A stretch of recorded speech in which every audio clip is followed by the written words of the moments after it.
Hello. Ooh, I'm small. Hang on just 1 second. Let me change. It's better. Welcome to the show, you guys. It's the Shadoe Davis Show. It's Wednesday, June the 10th, 2026. A very special guest on the show tonight. This is something that I have been setting up. Well, we've been setting up for the past month now. And finally, tonight, even though he's not here just yet, he will be very soon.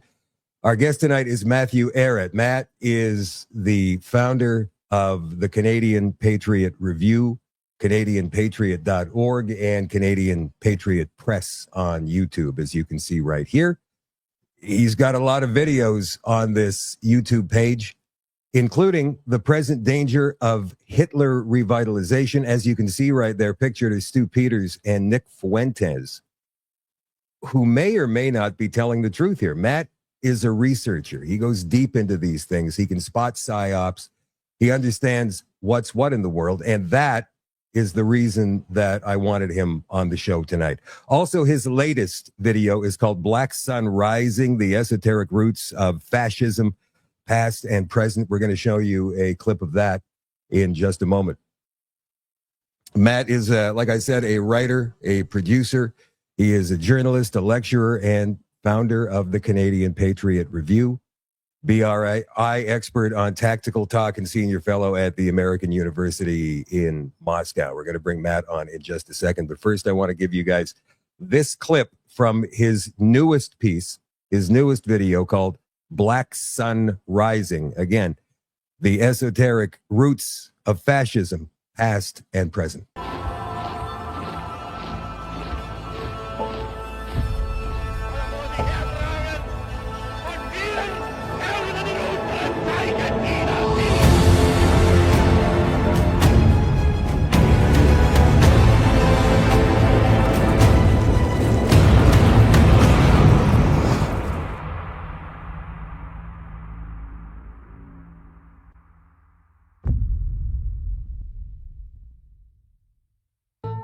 Is it possible that nearly 80 years after World War II, the dream of a new global fascist Reich envisioned by Hitler and Mussolini may yet be upon us?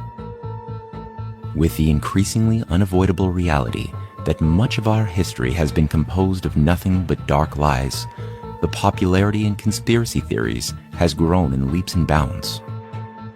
And while that may not be such a bad thing, since all of our history and present world has been shaped by conspiracies for good and for bad, it must be acknowledged that not all conspiracy theories are true, and some are simply wrong.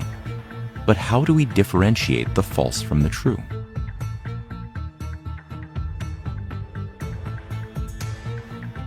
One particularly startling vein of conspiracy narrative that has gained popularity in recent years, and which has targeted a large number of Christian-leaning conservatives, involves the idea that Hitler may not have been the villain, but was in fact the hero of World War II. Due to heavy doses of propaganda, an echo chamber of narrative shapers, and also incredibly evil behavior from Israel's own elite obsessed with a Greater Israel program involving the ethnic cleansing of much of the Middle East, it is understandable that many well-intentioned people have come to believe that the cause of all the world's problems are, once again, the Jews. And of course, if this simplistic equation be true, then it logically follows that literally every movement that hated the Jews throughout history can be quickly given a clean, rehabilitated gloss, including the Crusader Knights that launched the Crusades 1,000 years ago, and of course, the Nazi movement of the 20th century. Some examples of the type of pro-Nazi propaganda that is emerging onto the scene in today's world includes, but is not limited to, the 10-part neo-Nazi series Europa: The Last Battle, and the newest film produced by the former mercenary turned rapper turned conspiracy guru Stu Peters, dubbed Occupied.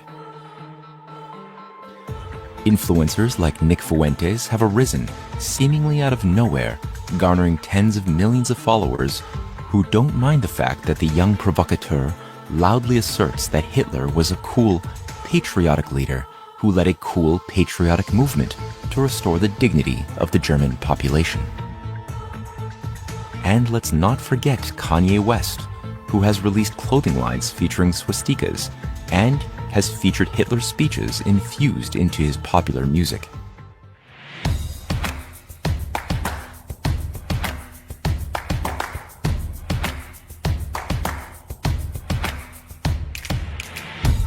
So, while a positive rehabilitation of Hitler's image is undoubtedly underway, and it is also worth asking, do those who promote the rebranding of Hitler's image have any idea what the Führer and his higher command were doing in Wewelsburg Castle?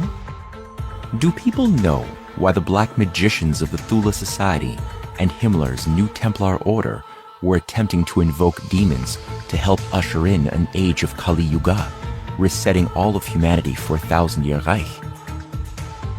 Does Nick Fuentes or his followers have any idea why Hitler literally rewrote the entire Bible, introducing an Aryan Christ and new commandments such as keep thy blood pure and honor thy Führer? Do you know why the top command of the Nazi elite were never punished after World War II?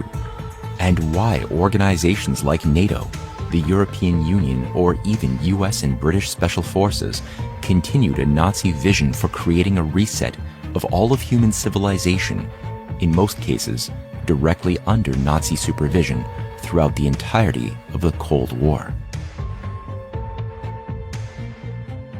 Do you think that any of this may affect the world that you are currently living in? Let's explore that.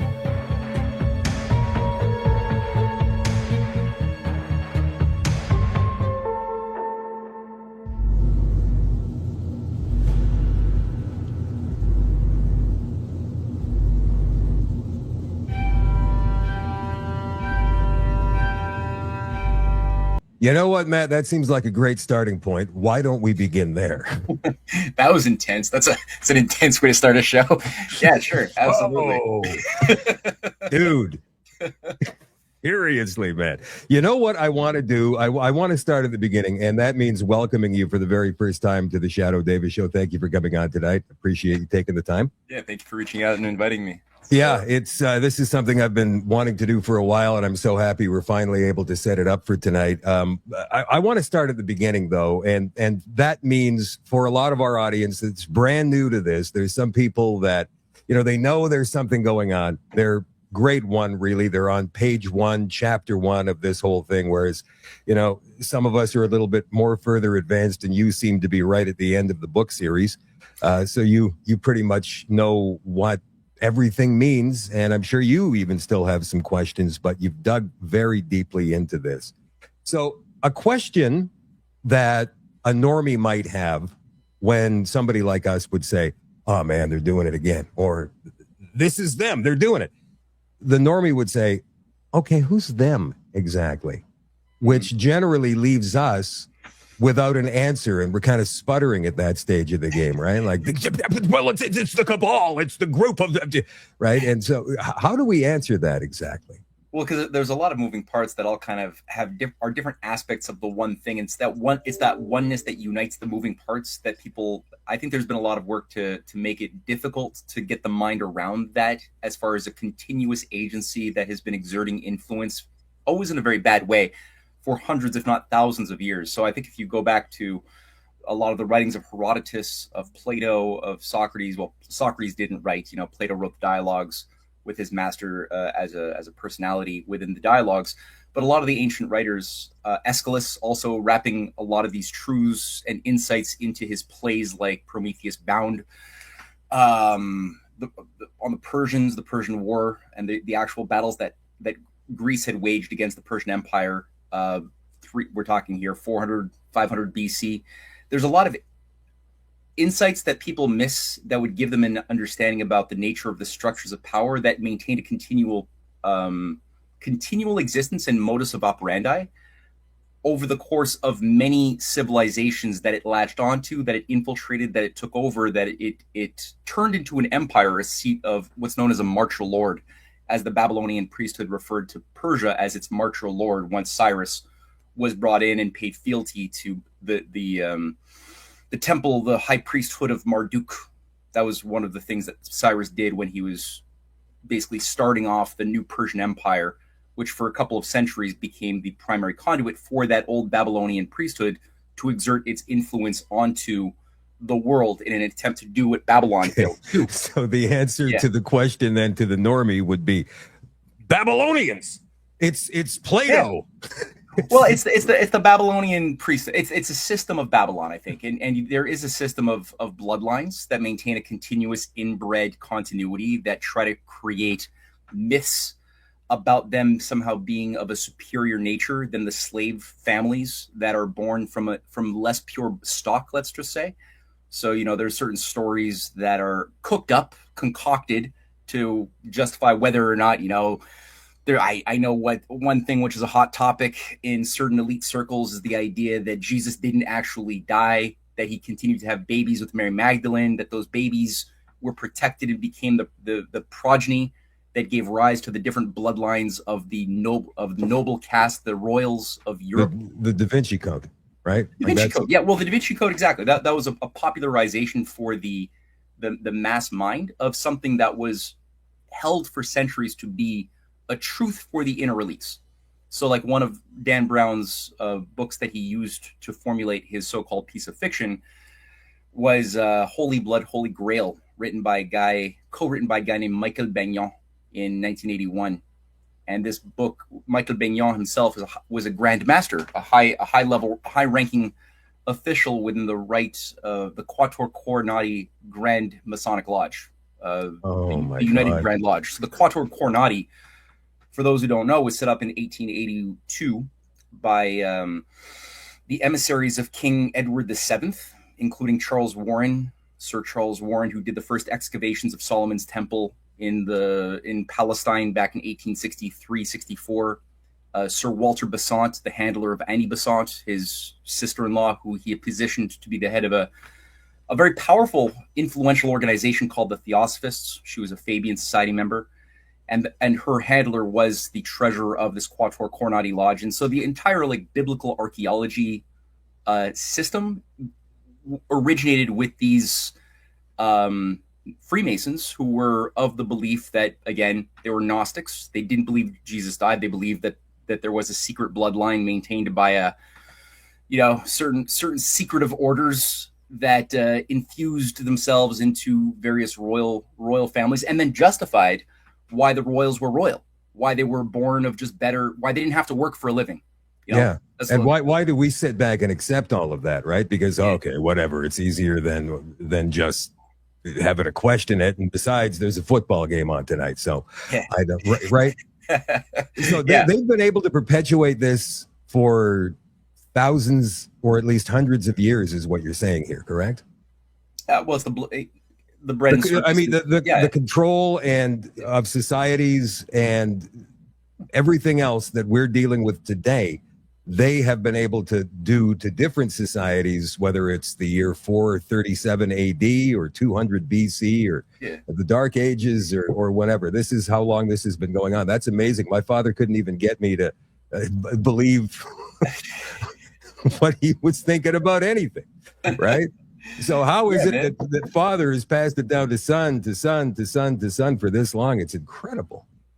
It's quite something, and it's unfortunate too because it's so unnatural. It takes a lot of work to try to create these perverse institutions that are designed to bring out the worst in those who are dubbed the slave caste. As you pointed out, the football game's on, right? There's so many. There's such a design in this type of slave culture that's been incubated, that's been honed like an art of stupidification. And it would be so much easier just to let human beings just grow and mature in a natural way where we could be and tap into our divine, better part of ourselves, our more noble part, and contribute so much more back to the civilization that we were born into, and die happy knowing that we've participated in a positive way to the flow of the human experience. What would their fear be if they were to just let humanity go off on its own and achieve or not achieve the things that it puts its mind to? I mean, why are they so scared of us? That's a great question, Shadow. And I think that um, the best the best answer to that I've ever found, honestly, I shit you not. I'm not beating around the bush here. It's in Aeschylus's Prometheus Bound. Um, and I don't know if have you ever read Aeschylus or looked at, No, no? no, It- no. it's a he's an interesting figure who was a patriot of ancient Athens and a playwright. He was one of the greatest playwrights in history. And in his he did a trilogy of which only part two of the three parts trilogy exists. It's that survives with the name I just gave, Prometheus Bound.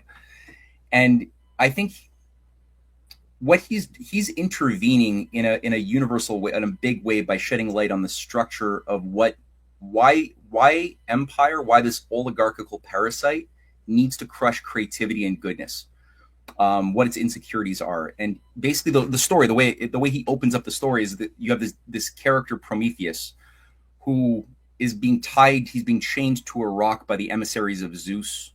And Zeus is sort of he's the big tyrant of the universe running Mount Olympus. And Zeus is pissed because he forbade the most important of Zeus's laws, which is that mankind, the mortals, must never be granted permission to learn the essence of fire. That's only for the immortals of Olympus to understand that technology. But Prometheus goes through, and as he's having different dialogues with different people who are coming to him as he's about to be tortured for 10,000 years, and he could get out of it if he just tells certain things that Zeus wants to hear, but he won't do it because he says that he unlike Zeus and the other gods, he saw that mankind was more than his slavish status, rolling in mud and living in ignorance, and he saw this potential. And with basically after a night of drinking and orgying, which Zeus was wont to do, he stole the fire that Zeus wasn't paying attention to, and with that he explains how he taught mankind not just how to use fire, but also how to do harvests, how to do animal husbandry, how to do metallurgy, how to understand the stars, the arts. So the fire becomes a metaphor for something much bigger, right? As far as the creative spark that we can awaken inside of ourselves, that ties us to the ability to discover God's creation and then live in greater dignity, right? Build in harmony with God. But once we were alerted to the fact that we can do these things, that's when freedom became a thing, I suppose. I would say so. What you can't put that genie back in the bottle, right? When you get a sense of that joy, of those higher pleasures of discovery and dignity, and you kind of don't want to, you're not happy going back into the cage anymore. So I think you're right. The freedom movement came out of that in a big way. And I think the oligarchy, like the Zeusians, the self-professed gods of Olympus, because I think the gods, whether it's of the pharaoh or any of the ancient characters or casts of godmen, they were always oligarchs who tried to convey an image to the plebes that they were immortals, not to be. You don't even bother trying to uprise against the gods. You're not a god. You're a lowly mortal. You there's no point. You're just going to get hurt. So I think that there's a fear of losing control by that comfortable the blue blood caste that finds themselves too drunk on their sense of ego and grandeur and comfort and their palatial estates that they're born into, and somehow it creates like a drunken feedback loop where they start needing to think about how do they maintain order and stability, which is in their minds the greatest good. As Henry Kissinger even said, the greatest model for his formation of an identity going into geopolitics when he was still a young man was his studies of the Congress of Vienna of 1815 and Metternich and Castlereagh.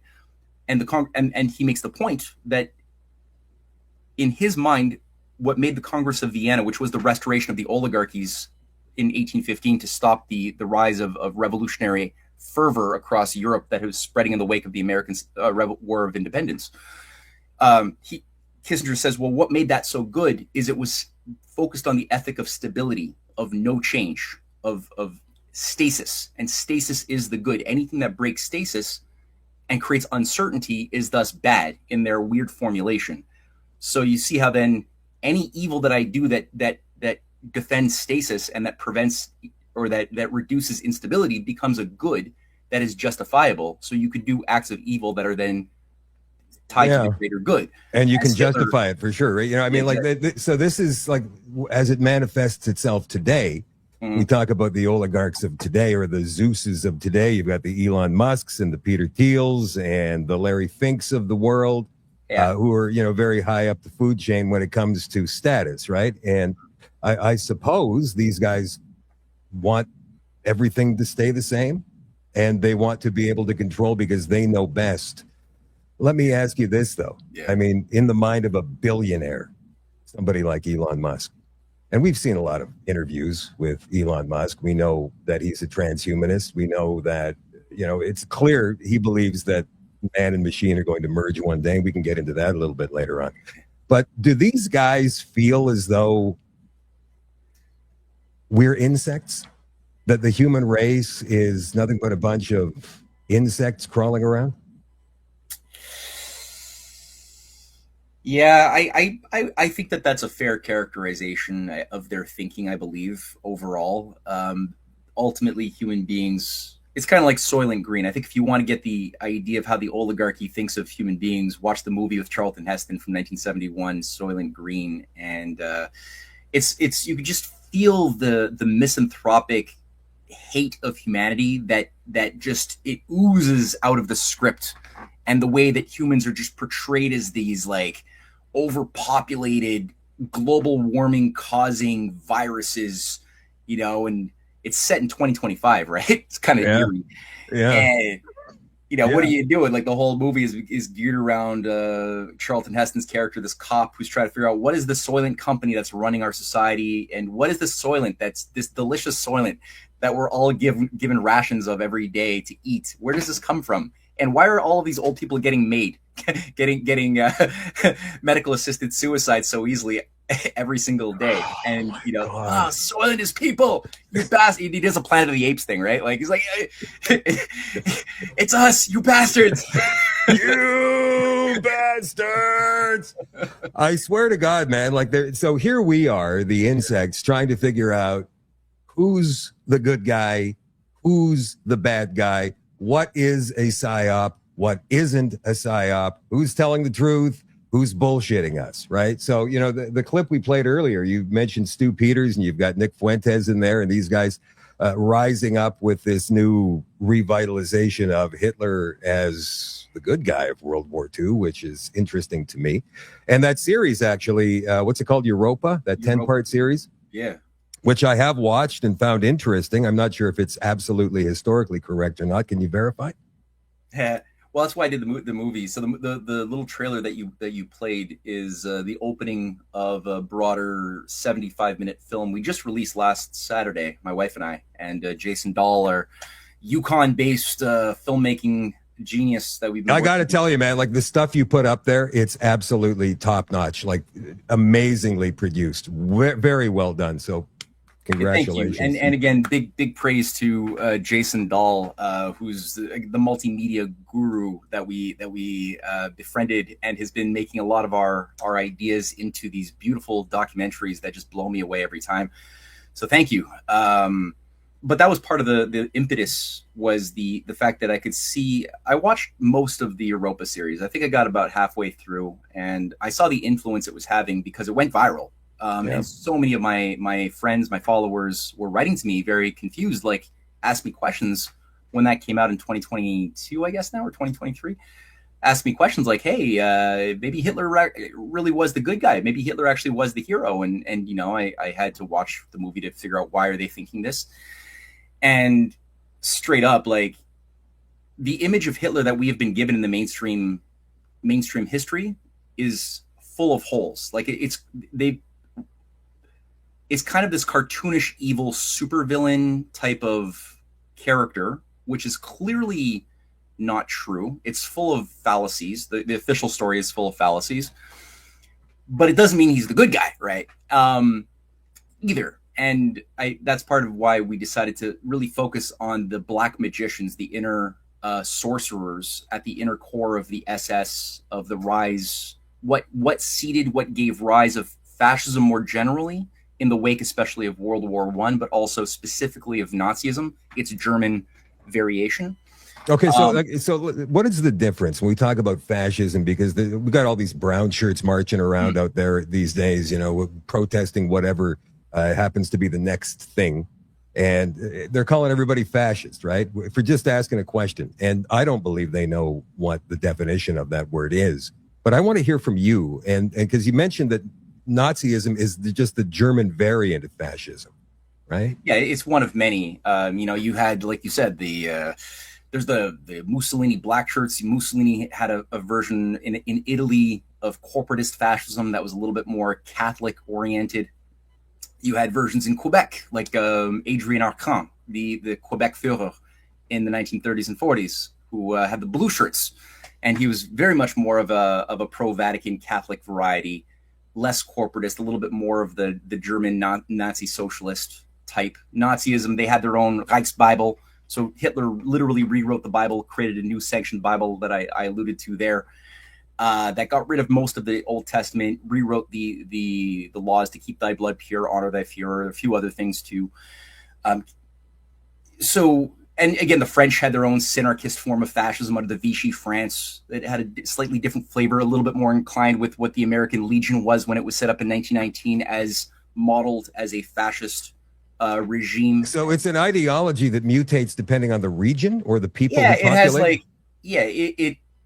I think fascism as a whole is an idea of organizing society around a overhuman class who will not be held accountable for what they do to the many, who have to be kept in a state of inferiority, stupidification in some way, as playthings of the gods. So that's how I think of the invariant. No matter what flavor it comes in, what it has in common is that you have an overlord class of self-professed overhumans managing underhumans, Ubermenschen managing under, Untermenschen, or transhumanists managing the lowly humans who are going to go extinct, unless we maybe wire them with some Neuralinks and some CRISPR and maybe, modify them like, a la Aldous Huxley in Brave New World and create a caste system perhaps of alphas, betas, gammas, and maybe make us a little bit more relevant, a little bit longer until the machines ultimately render most of us dead. So there's, he's talking like Musk is talking robots in the next 5 years that are going to be dead. He's talking about universal high income, not basic, universal high income. And this goes to the technocrat thing, which I want to talk to you about a little bit later on. But people, Matt, they've been trying to pick winners. They're trying to go good guy, bad guy, or as what was that 4chan thing? White hat, black hat. Yeah. I forget what that was now. That was QAnon. QAnon, right? Yeah. Duh.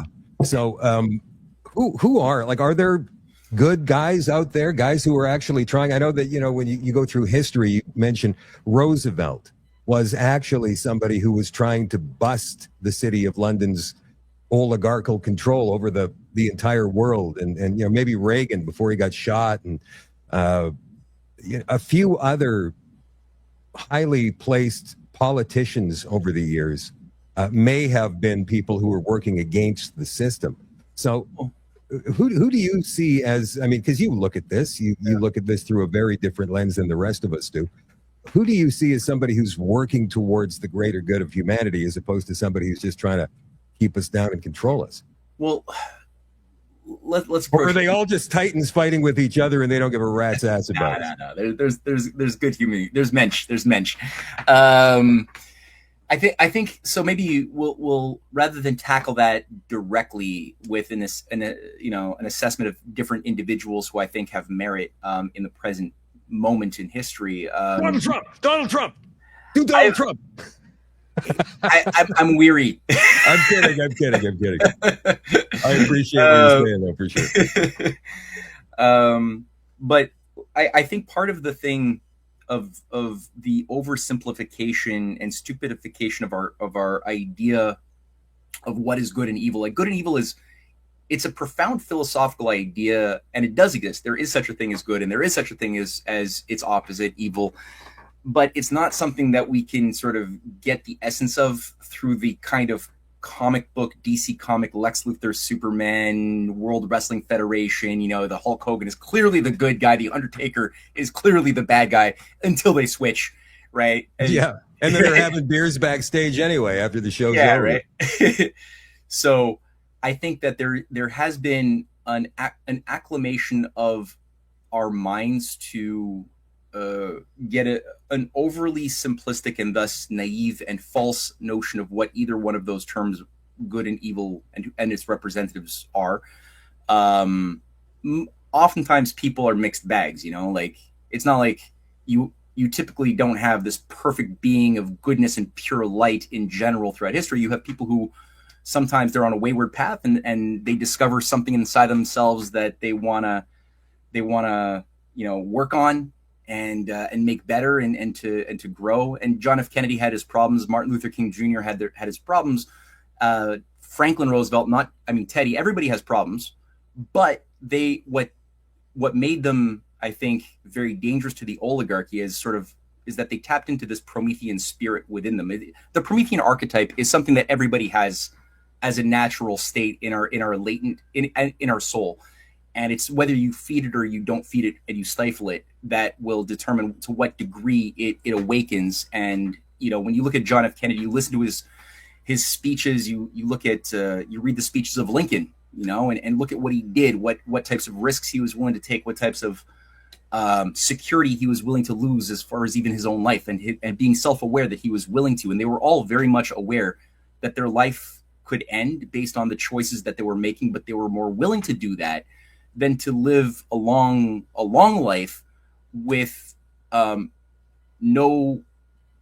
without their conscience being satisfied. So they cared for the health of their soul, their immortal soul, more than their mortal body. And they had a strong sense of justice that they really chose to fight for and to get a better understanding of and to live according to and walk that walk. So Hitler didn't have those. Unfortunately, he had more ego. When you listen to his speeches, when you listen to what his self-image was, what types of personalities he permitted himself to be organized around or to be influenced by, and what types of policies like eugenics, the mass sterilization of the unfit, the Tiergarten 4 laws that he passed that killed or that sterilized, 350,000 Germans before it expanded to other gypsies, other unacceptable people. That's sick. He could have known better, and people could say, oh, that was the time. Those were the times. And it's like, no, but a lot of people in those times morally rejected eugenics. It's not like that was a universally consensus thing. You had to have something wrong with how you think of yourself and human nature to think that was a good thing to do. So I think there was a lot of people who may have known about it, but just stood silent and did nothing. Right. And we see that all through history. And I guess most recently with COVID-19 and that shot that was going around too. Right. Like people going, you know what? I don't want it. I don't want it. I'll take it because I can keep feeding my family if I do. Or they know for a fact that things are completely and totally haywire. They've gone sideways, but they don't say anything. They just get along to go along. Yeah. And I'm sure there's so many different examples you could cite over the years. Jordan Peterson, right? Like, I mean, somebody who a lot of people looked up to as a role model against the woke insanity. And he did quite a lot of good, I think, to just awaken a lot of young people to the transparency of how ideas and a battle over ideas work and what is fascism. And he ironically warned his students so many times. We've all seen the clips on YouTube where he's talking to his students, these classrooms, telling them that if fascism came about again today, I guarantee you nobody here would recognize it. You would all be walking in lockstep because you didn't deal with the inner darkness inside of yourself that it will tap into and mirror, and you will thus lose yourself as you become the thing. He said that, and it was true what he said. And then the second COVID drops on us, he's immediately telling everybody, just get the shots, turn off your brain, stop thinking for 6 months, just follow the experts, and we could just get back to normal. And I want to live my life, and I want to go to the store. He just showed that he himself was victim to the very thing he was warning against. Yeah. It's so disappointing for me to see people who initially stood up against everything. Yeah. And then, after getting a bit browbeaten on social media, or maybe even in real life, you're out at the store, as you say, and somebody walks up to you and says, "My grandmother died because of you." Like, how do you even know that? I mean, I had people come up to me genuinely and say things like that to me. Like, I was walking through a park one spring day 5 years ago, and some guy comes running by. He's out for a jog, and he goes, "You killed my mother." And I said, "Oh, dude, relax. You don't even know what you're talking about," right? Could have been a bad scene, but that's how people were thinking. And I didn't let it scare me or intimidate me into stopping doing what I'm doing. But yet we have seen so many people just kind of crawl back in to their shells because of the pressure, maybe, or it's too tiring to keep doing this. Any number of reasons. There's definitely a lot of exhaustion. It's very, very unfortunate that so many people. I guess that's the thing, they're trying to do the same thing that they did last week and last month and last year, but they're not changing their overarching paradigm. They're not actually making a leap, a discovery with all of the work that they've been doing. And if you don't make that discovery and you don't create a new platform on which to hypothesize and look at the world that's a qualitatively superior leap than what you were formerly operating on last week, last month, last year, then it will tire you out. It will run you down, and you will just give up at a certain point and say, I can't do it. Give me a beer. Let me turn on the game. I'm going to tune out now. And I've seen so many people who are fired up, in the battle against COVID, and they were fired up in the trucker convoy in Ottawa. And it was vitalizing, but because they didn't continue to grow, they didn't use that as an impetus to keep that fire growing. They're just petering out. And that's so dangerous, because that's exactly what the oligarchy always wants people to just kind of like ultimately give up in exhaustion and go back. Well, they run psy-ops, right? Like, yeah, to keep you demoralized. And, you see, get into politics here for just a second. I see people like Michelle Ferrari, who goes online and she's posting things like, the Liberals just voted today that they want to give judges the right to give minimum sentences to rapists and thieves and whatnot. And she can't figure out why. Well, Michelle, you know what? It's probably because it's part of the agenda. It's the agenda that they're on. There is absolutely zero other logical reason for what they're doing. It's the same thing with the mass migration that eventually is going to. Oh, I wanted to ask you before I forget, and this conversation is going to go in a lot of different ways, you guys. So just stay with us, okay? Stay with us for the whole time, because you're going to find it all fascinating. We have got some serious temporary immigrants in this country. And the population of the country ballooned from 38 million pre-COVID to 41 million now. And I guess they're counting temporary residents in those numbers. All of these people seem to be coming from one spot in the world. And I'm wondering why that is. Does that have to do with the City of London, the British Empire / Commonwealth? Is it a deal that's been made? I mean, like, what exactly is going on here? And why is it only that one area?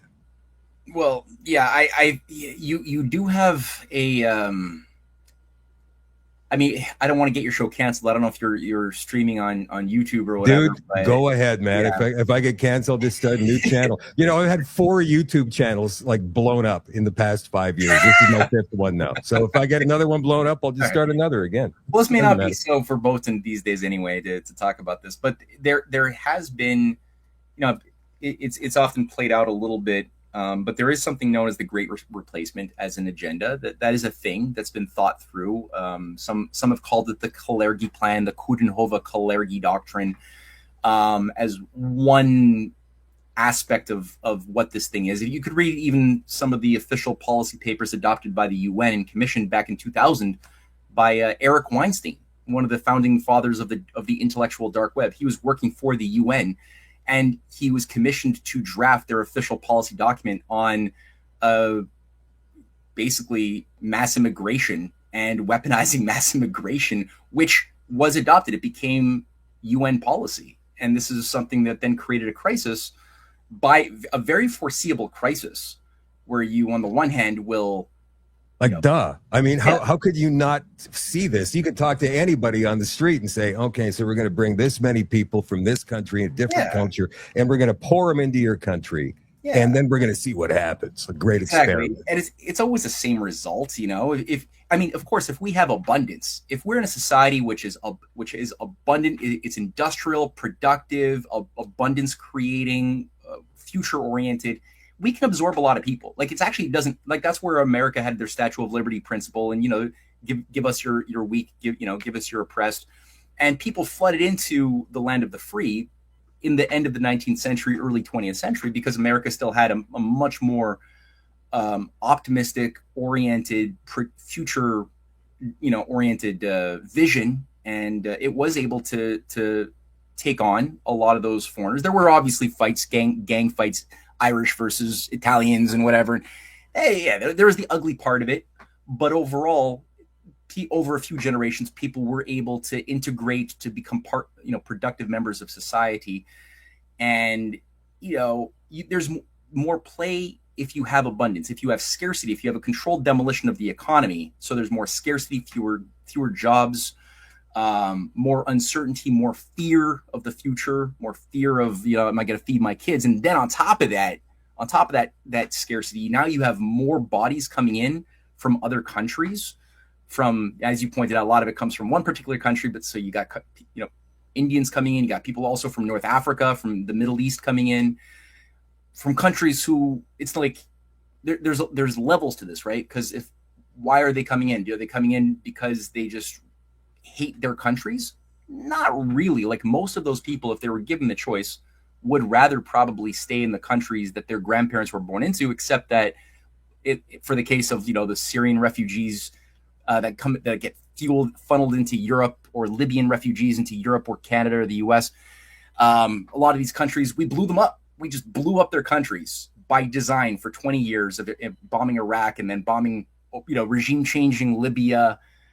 Canada participated in that rape and destruction. We contributed 10% of the bombing logistics to destroy and overthrow Gaddafi, and create nothing except for a more destroyed society where people couldn't live anymore, and they had to then escape Libya to go elsewhere to try to feed their family. I don't recall us bombing India, bro. No, we didn't bomb India. But India, so the problem with India here is that it's part of the crown jewel. So it's part of the British Commonwealth. Mm-hmm. And so part of the formula for India has been, India's been broken. The British got in there back in the 1760s.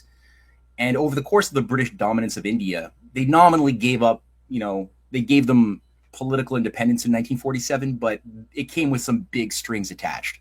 But for the 200 years that England controlled their crown jewel, they oversaw literally 20 controlled famines by design to control the population, because the British Empire was very, very obsessed with the science of population control. Wow. And undoing the damage of overpopulation. And the Indians just, as Churchill even said, they reproduce like rabbits, and he, in his time managing during World War II, he oversaw, he consciously acknowledged, because he had generals who were telling him, if we take this food out of India, upwards of 3 million Indians will starve to death. And he said, but they breed like rabbits. We want them for backup rations on the front. So just take it out. And they did. And the Indians died in those very same numbers. And it horrified. People are like, oh, but Churchill, he meant, he was at war, and, he was a creature of his time. Of course, he was a little racist, but let's starve 3 million people. I don't see how that's, the excuse of being a creature of your time works in that scenario, man. Oh, exactly. And so many other leading generals who were English, who were American in India were like, what are you doing? This is genocide. We're worse than Hitler if we do this. And he did it. So, in the course, that does something to a people, that type of two centuries and then more of controlled genocide by a foreign power, the creation of while England was there, they amplified some of the worst attributes of the Brahmin sort of, there is this chosen people syndrome inside of the Indian cultural matrix, right? That you have the caste system, which the British were very happy to amplify the caste system, so that only 10,000 British soldiers, as they like to brag, could control 400 million people. How? Because they encouraged local house slaves to be propped up, to have a superiority complex over their inferior caste cousins, and then manage them locally, right? You have the British Raj, you have a lot of the Sikhs that the British used, as well as the warrior class that would do a lot of the heavy lifting, the putting down of slave revolts, right? So they would, and then they would give rewards. They would give promises, even like, hey, you know what? If you keep working for us, we'll give you a country. We'll give you a Khalistan. That's what the British promised a lot of the Sikhs, you know. And so a lot of the Sikhs were like, no, we're good. We don't need that. And then some of the Sikhs were like, yeah, that's ours. That's, you promised us. And so they incubated these ideologies, right? Wow. And then became devoted to becoming servants of this higher supranational power structure that was also doing the same thing in China, organized the creation of the green gangs, right? That would end up being some of the most important infrastructure for the growth of the international drug cartels throughout the entirety of the Cold War, and even before that, since the Opium Wars. So the British. Oh, you know, speaking of that, I'm sorry to interrupt you. Did you have your debate with Sam Cooper yet? I did, yes. How did that go? Because now, Sam, as you guys know, like you guys watching there right now, Sam Cooper is all about China infiltrating Canada, right? You can go to the Bureau on Substack. You can read all about that. We've shared a lot of his stuff here on this show. I think a lot of it is really good, but some of his sourcing is, you know, anonymous. And you argue that China is not exactly as villainous as he points out. I find that fascinating. How did it go, this debate? It was okay. Right now, if people want to watch the debate, they have to become a paid subscriber to Sean Newman's Substack, and you can get it there. It wasn't so much. Sean asked us. He didn't really want it to be a too confrontational of a debate, and I like his approach. You know, he's a podcaster. He's a host, so he wanted to maintain kind of that sort of roundtable disposition of a show with respect, and I appreciate that approach a lot. Because basically, it was Sean bringing up certain topics pertaining to accusations that Sam Cooper had made about the essence of China in this or that regard, in regards to fentanyl or in something else. And then what are both of our takes? So it wasn't us so much clashing with each other so much. Just, you know, people could just compare which evaluation they think makes more sense to them. Yeah. But I do think in studying Sam's work, I did find some limitations, perhaps, with the trust that he has placed into the intelligence agencies, the security state apparatus, that feeds him a lot of information about what the problems are, that he should be a conduit for convincing Canadians how to think about various objective, very true problems that we have. But how to think about it, how to interpret them, I think he trusts too much entities and institutions that I, in my research, find to be the most untrustworthy institutions in the world. If there was going to be a foreign entity that was out to destroy my society and enslave my people, it's located a little bit closer to the city of London, which directs a lot of those intelligence agencies that he trusts very deeply, like CSIS, like the CSE, the RCMP, which are all part of the Five Eyes complex under MI6 and the GCHQ, that also run the NSA as part of the CIA complex in America. They have a South African and New Zealand and Australian branch. But this Five Eyes apparatus is, I think, much more closer to this insidious, very devilish power that is at the heart of the murder of JFK, at the heart of the creation of the destruction of the Twin Towers in 9/11, which had less to do with a guy in a cave and much more to do with these intelligence agencies. And for those who might be watching this live stream and might be shocked by what I'm saying, just look into it. Stop living under a rock. It's available for you. You know what? I don't know that anybody's shocked at what you're saying, but the insight you're providing is actually really cool, because there's a lot of us, Matt, for a very long time been trying to figure it out. For example, when it comes to China, for me personally, I've been going, all right, I know they're involved in this somehow. I just don't know exactly what their role is here, or how much power they have, or is it the triads who are actually doing all of this? Because, we understand China to be a a totalitarian communist state, right? In which the government controls pretty much everything. They've got surveillance cameras all over the place. Their people are on a social credit. I think, unless that's all BS, I don't know. But I mean, we've been hearing that that's the case in some provinces of China. I don't know if that's real. I've never been. I've never seen it personally, right? But, you know, Keir Starmer, for example, he was just in China, I'm going to say a month ago, meeting with Xi Jinping. And to me, it looked as though he was being scolded by Xi for something or other. Almost the way Xi scolded Trudeau at that summit a few years ago, if you'll recall. You remember that? And I thought, this is very interesting. It looks like China's really running this shop here. But in your take on it, it's actually the City of London. And I'm going to get you to explain exactly what the City of London is, because there's a lot of people who go, okay, London, like London, England. No, it's different. Yeah. How the City of London actually may still be controlling China in terms of money, because it's all about finances, right? Yeah. Okay. This is a big topic you're raising, and we can almost do a whole show on this. I know, but if you got the time, man, so do we. I can do it. Yeah, I would say cause and effect are very important when looking at the machinations of world politics, right? Some players are causal, are initiating something, and then others are doing things that are reactive to the thing that is being caused by somebody else.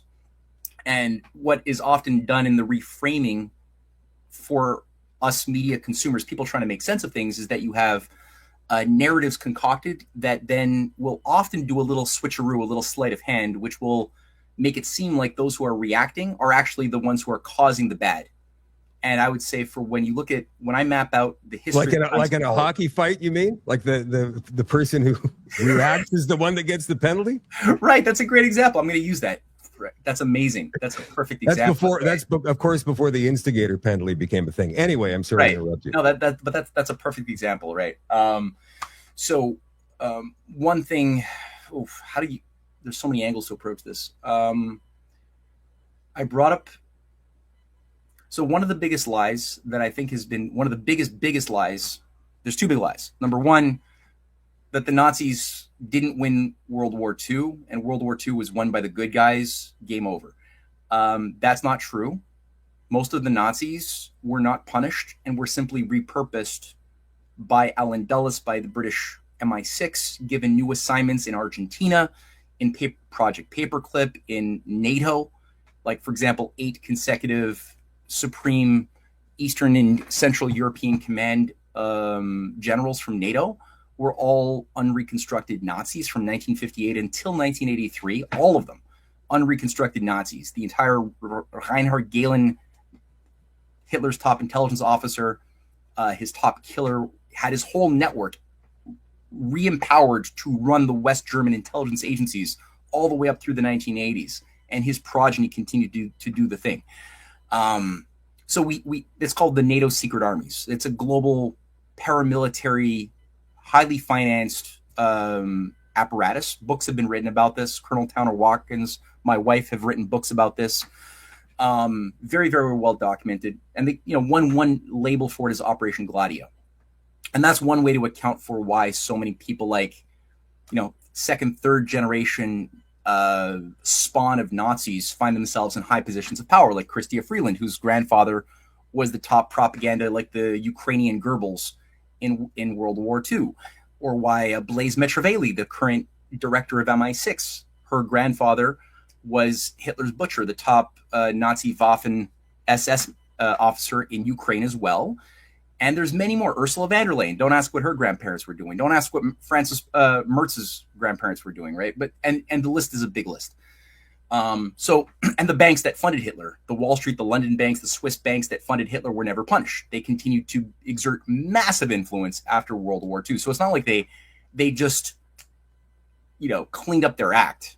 That's not the case.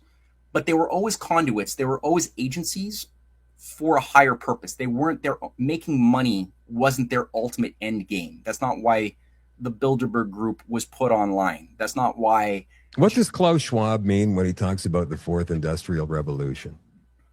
Well, that's basically in his mind. It's you'll eat bugs and own nothing and be a happy slave. No, I know, but is it the Fourth Reich? Is it like the fourth?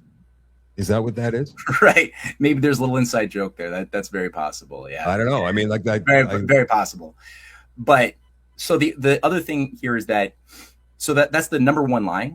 Number two lie is that the British Empire disappeared after World War II. It gave liberty to all of its colonials, and the new empire that replaced it became the American Empire.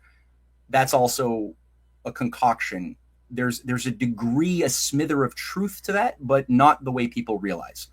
So the British Empire never gave up India. It's simply Lord Mountbatten, who was sort of the emissary, the controller of India during that time, and the Supreme Allied Commander of the Pacific Command of World War II, and then he did the same thing under NATO. He was the guy who oversaw the carving up, the partitioning of India, and the idea that he was basically telling the Indian revolutionaries, those who craved real independence, that hey, just wait. You know what? Wait a year, and we'll then give it to you. We promise. And Gandhi was idiotic enough to go along with that and say, okay, I trust you. And Jawaharlal Nehru was idiotic enough to say, okay, you're letting me boink your wife, so I'll trust you, sure, and we'll bite our and we'll see what you do. And he did, and then the big day happened. And India was told it can now have a responsible government, kind of like what Canada was told in some way. But now you're going to have the Muslims are going to be weaponized to fight the Hindus. The Hindus will be weaponized to fight the Muslims. All of them will be weaponized to fight the Sikhs. And so they took the time to really work the divide to conquer tactics and the inter-ethnic animosity, so that they could create a society that would be much more divided by itself, thus much more capable of maintaining a shadow structure of controls under its Freemasonic caste system and its loyal adepts who are assigned positions to manage the controlled corruption.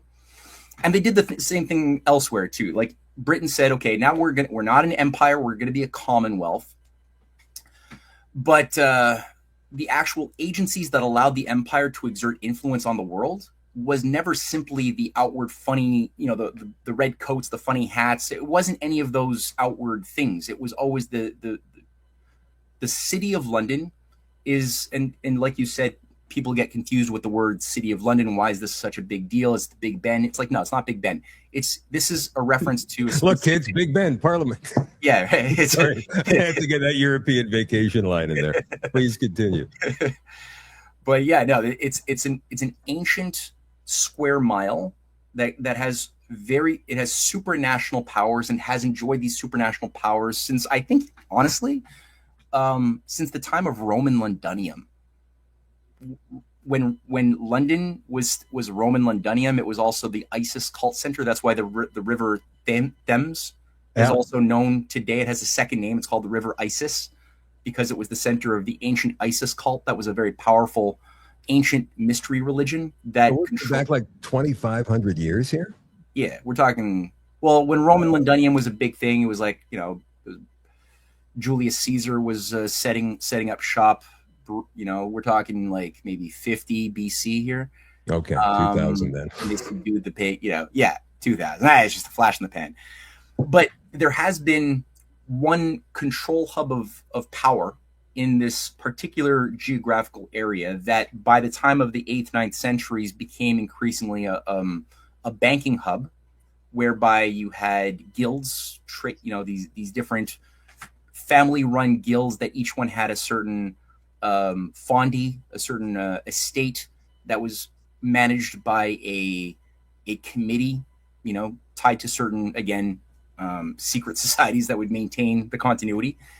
And it had enjoyed, especially after William the Conqueror, it was given very big powers to make its own laws, to make its own, to not have to abide by the laws of the king if it didn't want to. And even today, that's why the City of London has their own legal courts. They have their own police force. They have their own. It's like a power within England per se. So now it's a city block. It's not very large, right? It's a square mile, so it's Okay. not that big. No, it's small. And it's got its own Lord Mayor. It's got its own government. Am I correct? It's got its own internal government. Like Vatican City almost. It's like a Vatican City in it's like a chartered city. It's kind of like what Peter Thiel is trying to do with his Prospera in Honduras. You know, it's like a version of that city-state powers that are above all laws, that are a law unto themselves according to some inner thing. Okay. And the City of London, yeah, they've got like a remembrancer. That's their official representative in the British Parliament, and the remembrancer has these powers to go and look behind what it's like.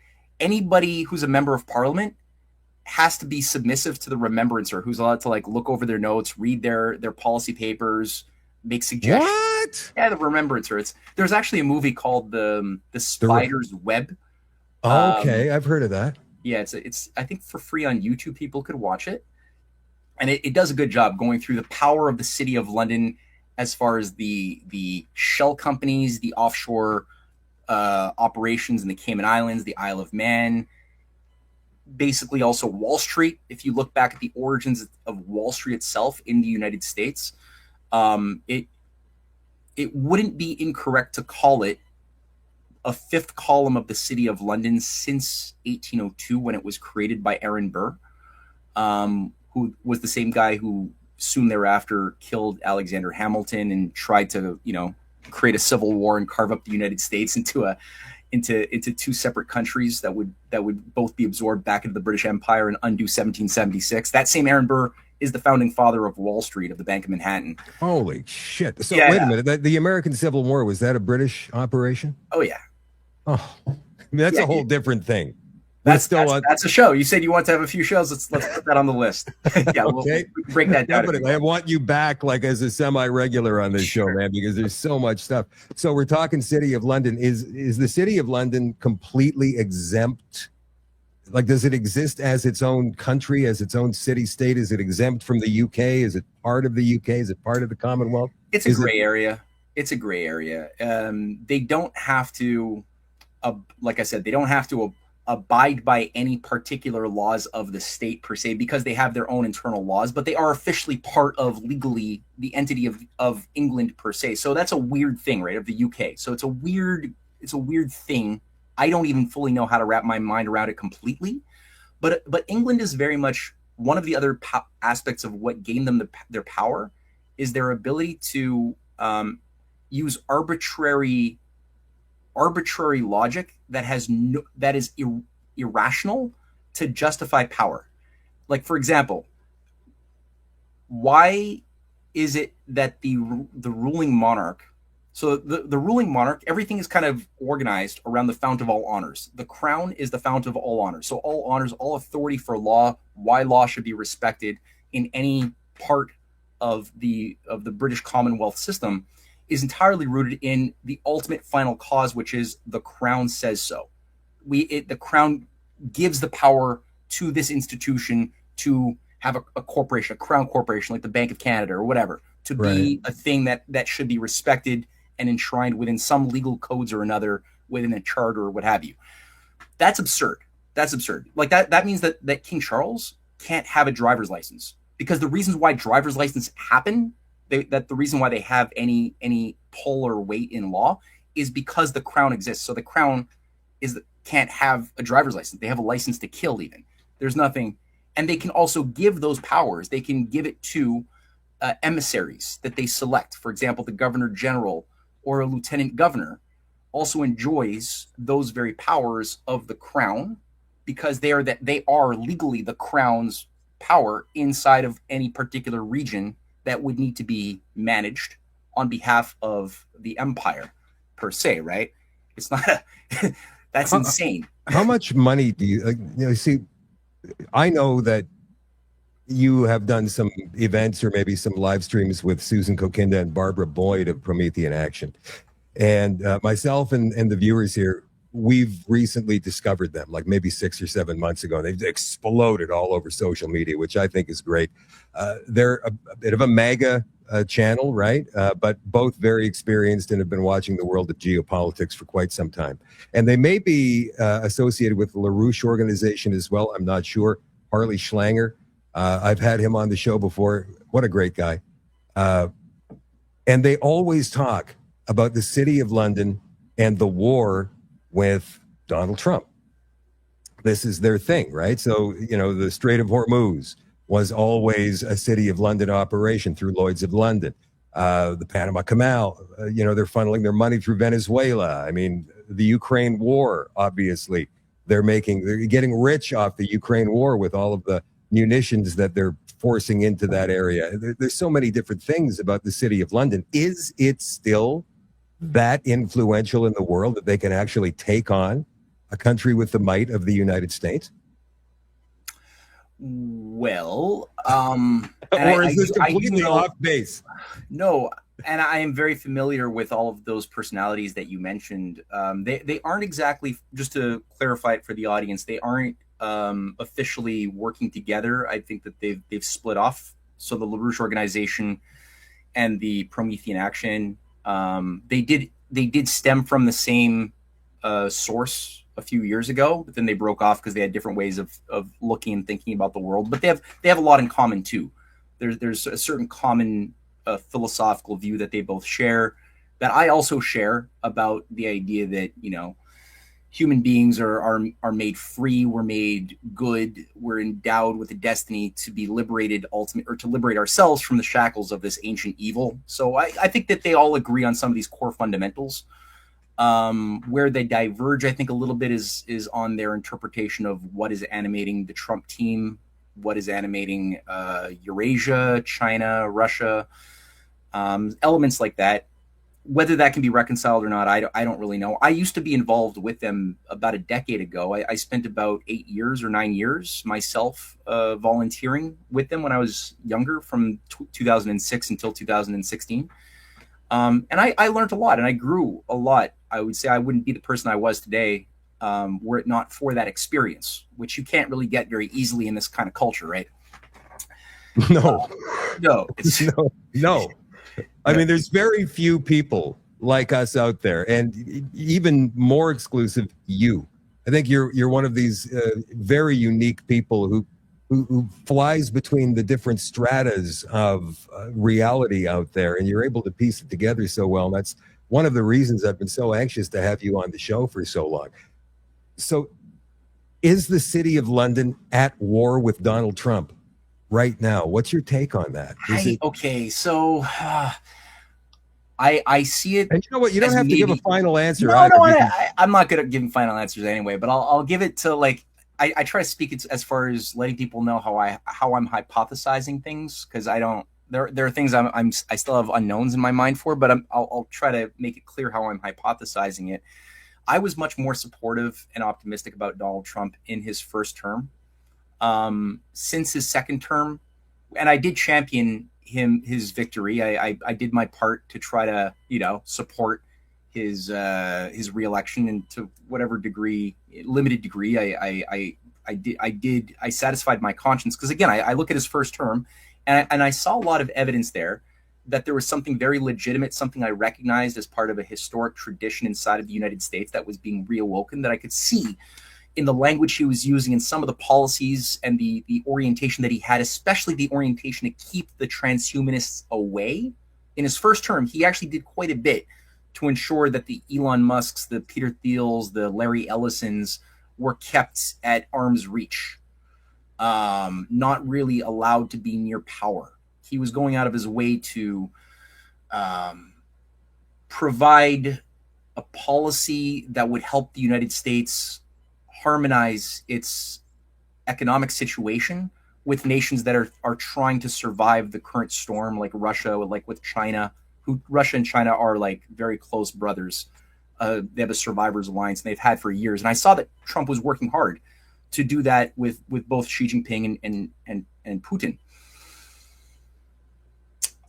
In his second term, unfortunately, I'm seeing less of those positive qualities that I so admired and had a lot of hope for. And I'm seeing something has changed, and I don't like this change. So I do hope that there are patriots in and around him, and I hope that he might even perhaps be a better person who could awaken to his old self once more. You know, he even talked about the American system. He had talked about McKinley. I love McKinley. He talked about Lincoln. I love Lincoln. He talked about reviving protectionism. I'm for protectionism. You know, like all of these things are good if they're honest. And Right.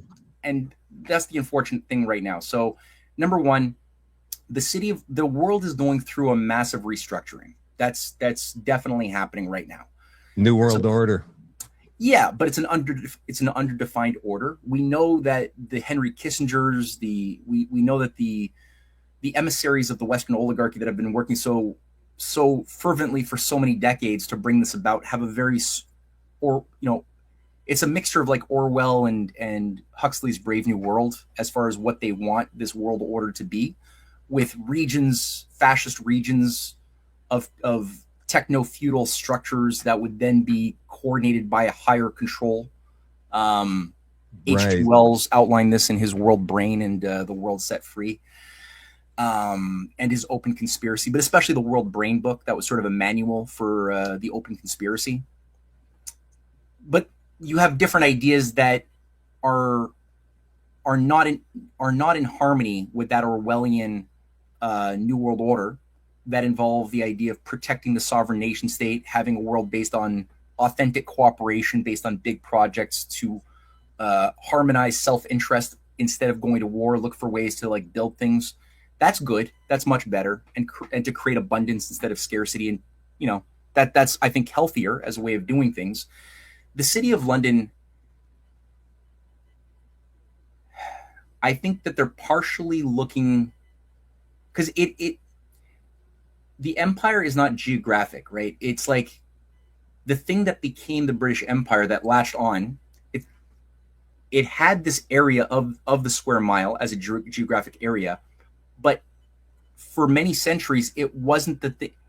England wasn't yet an empire. You had good people in England like Thomas More, Erasmus, Henry VII. You had, you know, some really wonderful people, Jonathan Swift later on, you know, Shakespeare, who were doing what they could to keep England from becoming an empire and losing its soul. The same way Rome was a republic for centuries before it lost its soul and was transformed into an empire earlier.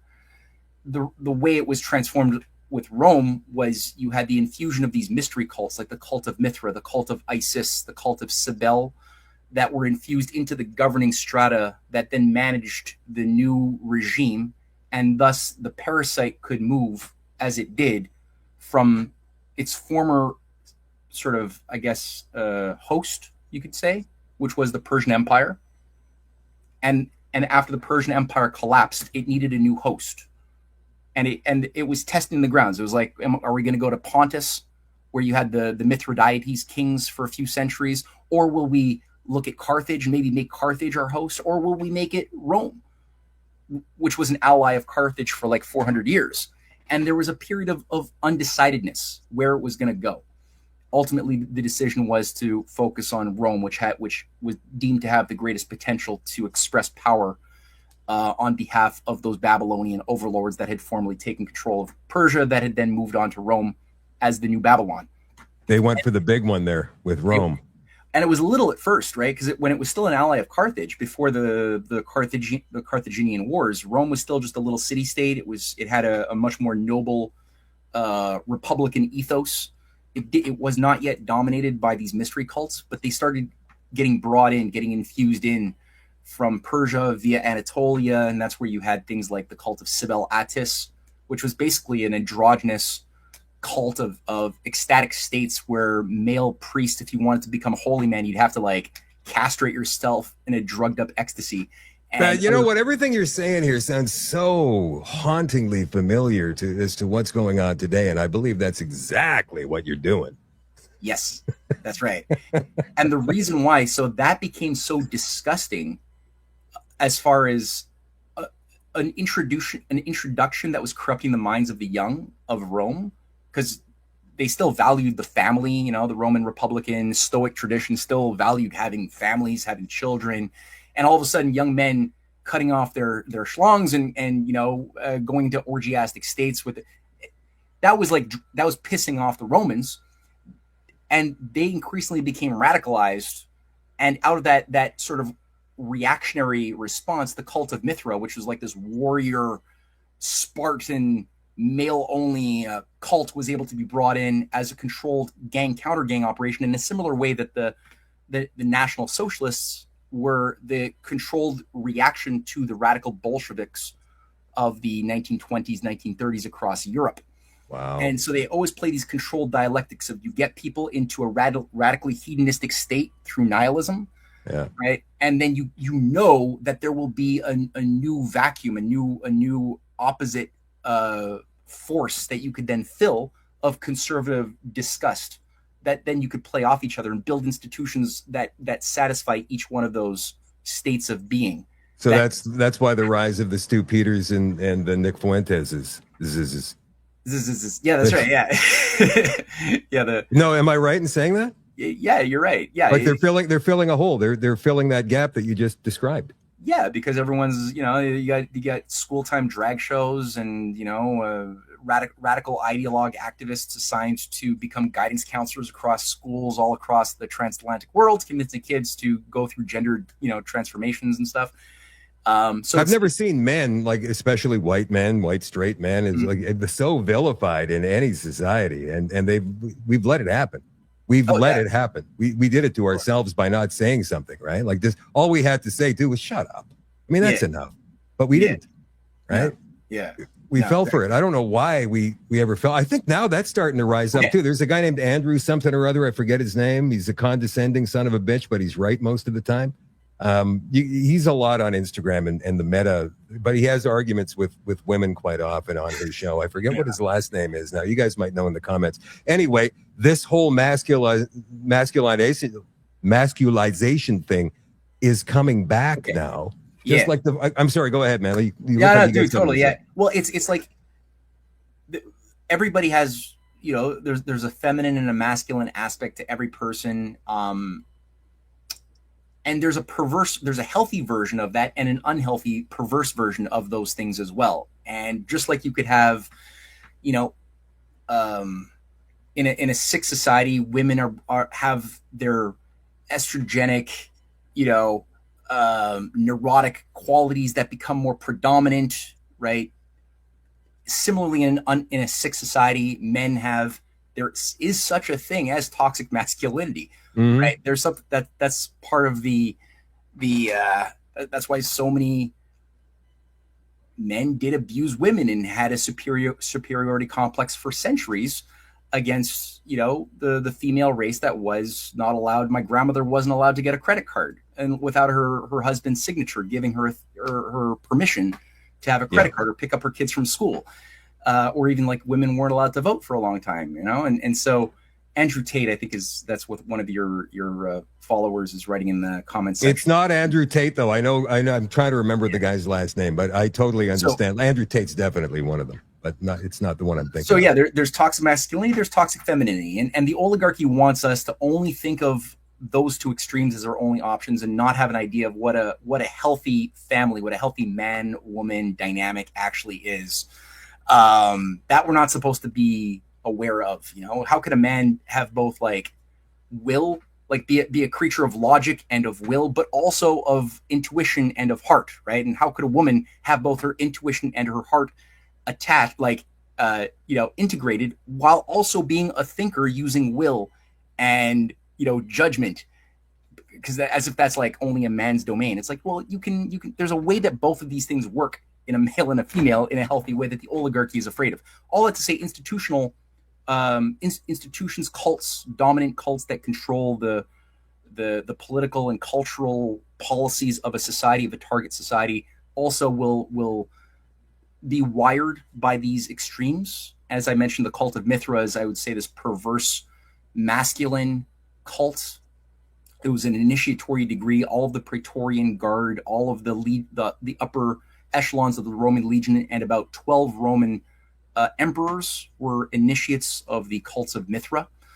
It was worshipped in underground crypts, usually right below a temple to Cybele Attis. Cybele was the perverse feminine Earth Mother deity, whose male counterpart Attis was this beta male kind of thing who just was gripped with fear of Cybele, his mother, wife, witch kind of character, this devouring mother wife thing that he like cut off his schlong, as the story goes, and bled out onto the earth, and she like went down to beg Zeus to let him be reborn, and that's why Zeus said, okay, well, I'm not going to let him be reborn, but I'll grant him a pine tree, and if everybody provides rites and gifts every December, the pine will grow again and Attis will be reborn. And that's sort of one of the pre-Christian sort of mythos that was part of that messed up cult. But they played off each other, right? So that's how you kept the society kind of in disequilibrium. And I think the same thing could be said today for, Rome has been, Rome's more recent host was England. So after a period of incubation in a few smaller city-state sort of chartered cities like Amalfi, Venice was an incubator for a long time of the old Roman patrician class and their associated cults, especially during the Crusades. This is what oversaw the Crusades. Rome also maintained a direct existence, right? Rome didn't go away completely, although part of the empire did collapse. Rome, there was still a Holy Roman Emperor. Rome as a power unto itself continued, and it continued to have a form of collaboration with its sometimes rivals, often collaborative sister cities of Venice, of Amalfi, of Genoa, and at a certain point, it needed to find a more reliable host because these areas, especially Venice, were becoming fragile. They were facing destruction by very, very smart people who organized very good conspiracies, like in the 1509 period, where you had the League of Cambrai that was organized by forces very close to Leonardo da Vinci, Machiavelli, King Henry VII was a big player in organizing. But basically, as all of the powers of Europe stopped fighting each other for 2 seconds, they all came to realize that they were all being manipulated by the ambassadors and the banks of Venice, which by then was controlling most of the international bullion. Most of the international maritime ports and commerce were controlled by Venice. And they said, wait. Rather than fight each other in wars that Venice seems to be funding all sides, how about we all just destroy Venice? And that almost completely wiped Venice out. And Venice realized they did survive this because of some backstabbing and a corrupt Pope, Julius II. They were able to basically sabotage the League of Cambrai before it could completely wipe out their armies. But the Venetian old nobility that went back to the Roman patrician class realized we need to find a more secure area. And that became England, Netherlands, and the British Isles. So for the next 2 centuries, it was a constant effort to infiltrate and then to transform England and the Netherlands from being areas of liberty. The Netherlands had a reputation for being one of the most freedom-loving zones of the Habsburg Empire. There were many wars of independence led by the Flemish, by the Dutch against the Habsburg, rigid, the Habsburgs were a Jesuit-managed, rigid tool of empire, and they couldn't squash this Promethean fire of the Dutch, and the English became a Renaissance hub of science, of literature, of ideas, of creativity. And so let me guess where you're going with this here, because I find it all very fascinating that what you're saying here is that history continues to repeat itself over and over and over and over and over again. And so going on that, we can say that possibly the city of London is now at war, not just with Donald Trump and the United States possibly, but also maybe with Russia and with China, who you mentioned earlier as, brothers.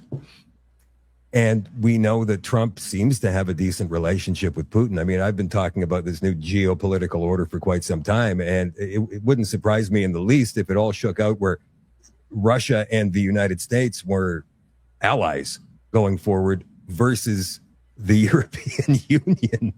I mean, it made perfect sense to me the way things were shaken out, which is completely opposite from the world order that we knew growing up. And possibly China's in on this as well. Is that where you're going here? That would be a positive scenario. Like right now, we definitely have what I can say with greater certainty for sure is that Russia and China have a really solid bond, though it can be broken. It is possible to do another Sino-Soviet split. It won't be easy. It's possible, but that would be very bad if that happens.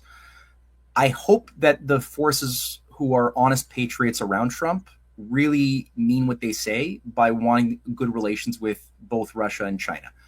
You know, we're hearing more discussion of the Bering Strait rail tunnel idea that was discussed at Anchorage when Putin met with Trump a year ago. That's coming back now. It was brought up at the St. Petersburg Economic Forum last week on several occasions. The Russians are talking about it, at least. I don't hear the Americans, but maybe the Americans are still maintaining back channels. It would be an interesting game changer. The downside is that I see a Mithraic incubation inside of the United States, which is at the heart of the growth of Silicon Valley and transhumanism. And that's part of the new, so the old order, which is being set to be superseded by a new order, the old order had a certain idea of mercantile capitalism, fiat banking as a control mechanism, debt-based currencies in a conventional way, as we've seen them under the Federal Reserve, the Bank of England, what have you.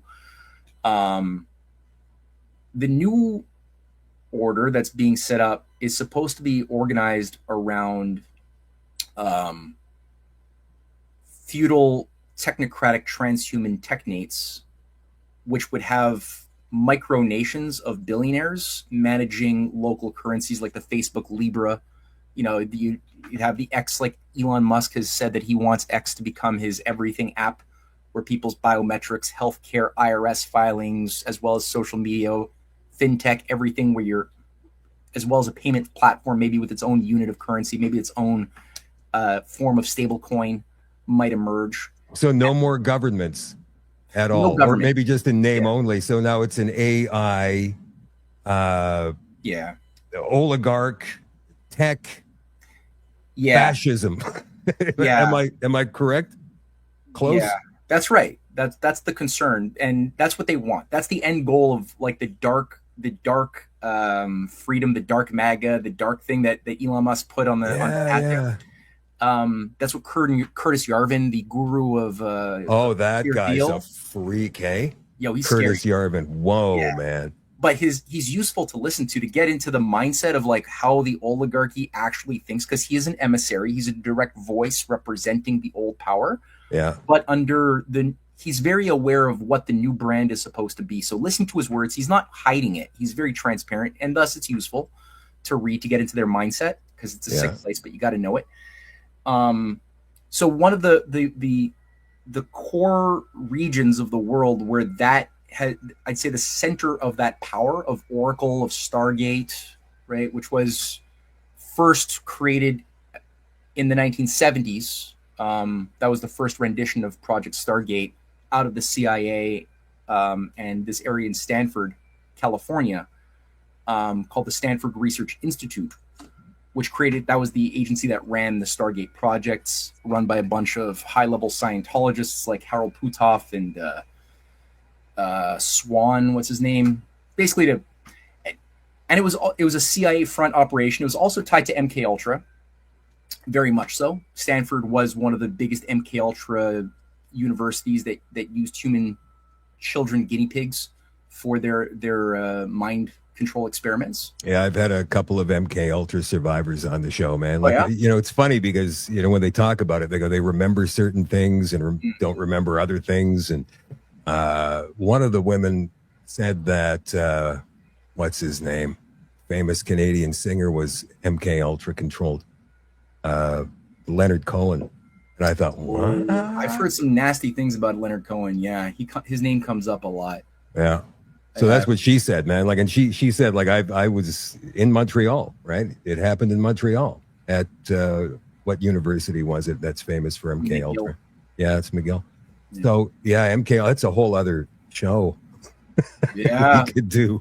So why am I? Yeah, so that is another show. So we got to like have a little mental list here of different topics to hit in the future. So yeah, the Stanford is where Elon Musk was initiated, and out of which he became a cardboard cutout, vetted to be a front man for something that was always a military industrial technology. That was always the point from the 90s onward. Peter Thiel also was part of, actually it was Opus Dei. He was brought in when he was at Stanford to be part of Opus Dei. That was one of his mentors, was the California regional leader of Opus Dei.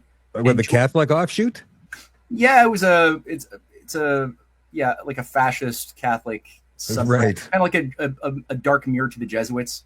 Yeah, like they're hardcore, man, where they torture themselves. Yeah, Dan Brown again, right? Da Vinci Code, it comes back. Oh, that's where that's from. Yeah, right. But that's actually what they do. That's actually what they do. There's a self-whipping thing going on as part of your penitence for having bad thoughts and being a human, of a creature of pure sin. So that's part of their self-brainwashing mechanism, which has been that's a technique actually, that particular ritual of self-control or self-brainwashing and abusing yourself through whipping yourself actually finds its origins in the cult of Sibel Attis.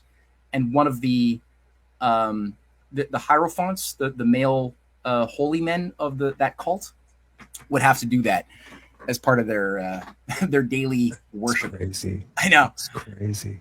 So we're talking about Musk and the second term of Trump, and you're not comfortable with the Peter Thiels and the Larry Ellisons and the Elon Musk surrounding him. I'm not either. I mean, that press conference that he did with Larry Ellison, I think it was about a month after his inauguration. I was like, what?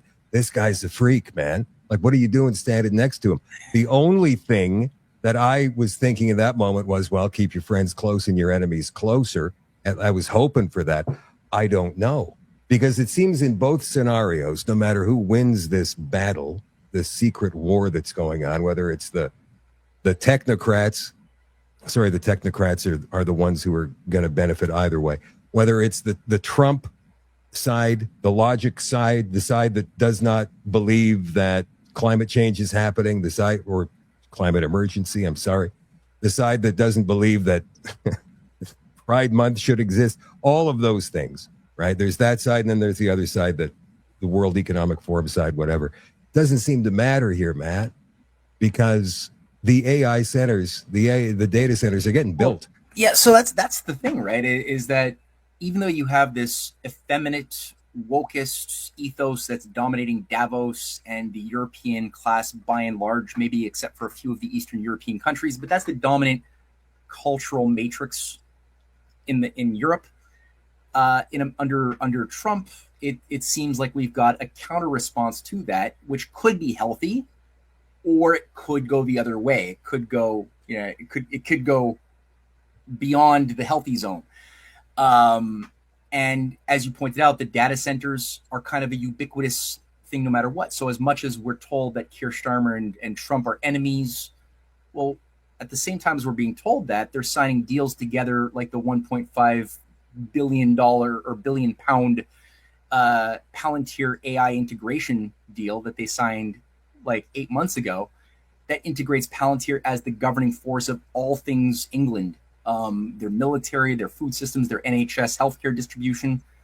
I'm told similar things to feel a certain way about the drama between Carney fighting back and elbows up against the big, bad, ignorant American imperial types like Trump. But at the same time, he's like overseeing still a massive integration where Palantir has been brought in to manage Alberta's energy policies.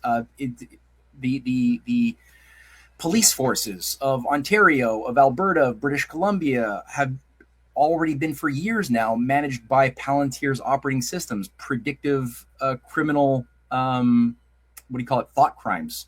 So they have software, AI-driven software, to try to map out, based upon what websites you go to, what your bank transactions are, who would be most liable to possibly commit crimes in the future. That's already like embedded, baked into a lot of the different dynamics shaping the Canadian operating system. We just gave over Palantir's Palantir. The Americans just gave Palantir control of being the primary food management and supply management system in all of the United States, overseeing all of the farmers' data, where they get their loans, when they do their crops, what type of fertilizers they're using, but then also managing the supply chains. That's all Palantir technology? That's all Palantir. It's a $300 billion deal that they were just given to or $300 million deal that they were just given to the U.S. government, the FDA. Interestingly, I just saw a story last week out of Brampton, I think it was, where they're added 40 new high definition 360-degree high def cameras to the city to prevent crime. They're all Palantir as well. It doesn't. So, like you said, it's like if it's a keep your enemies close thing, I get that. Sometimes you got to do that.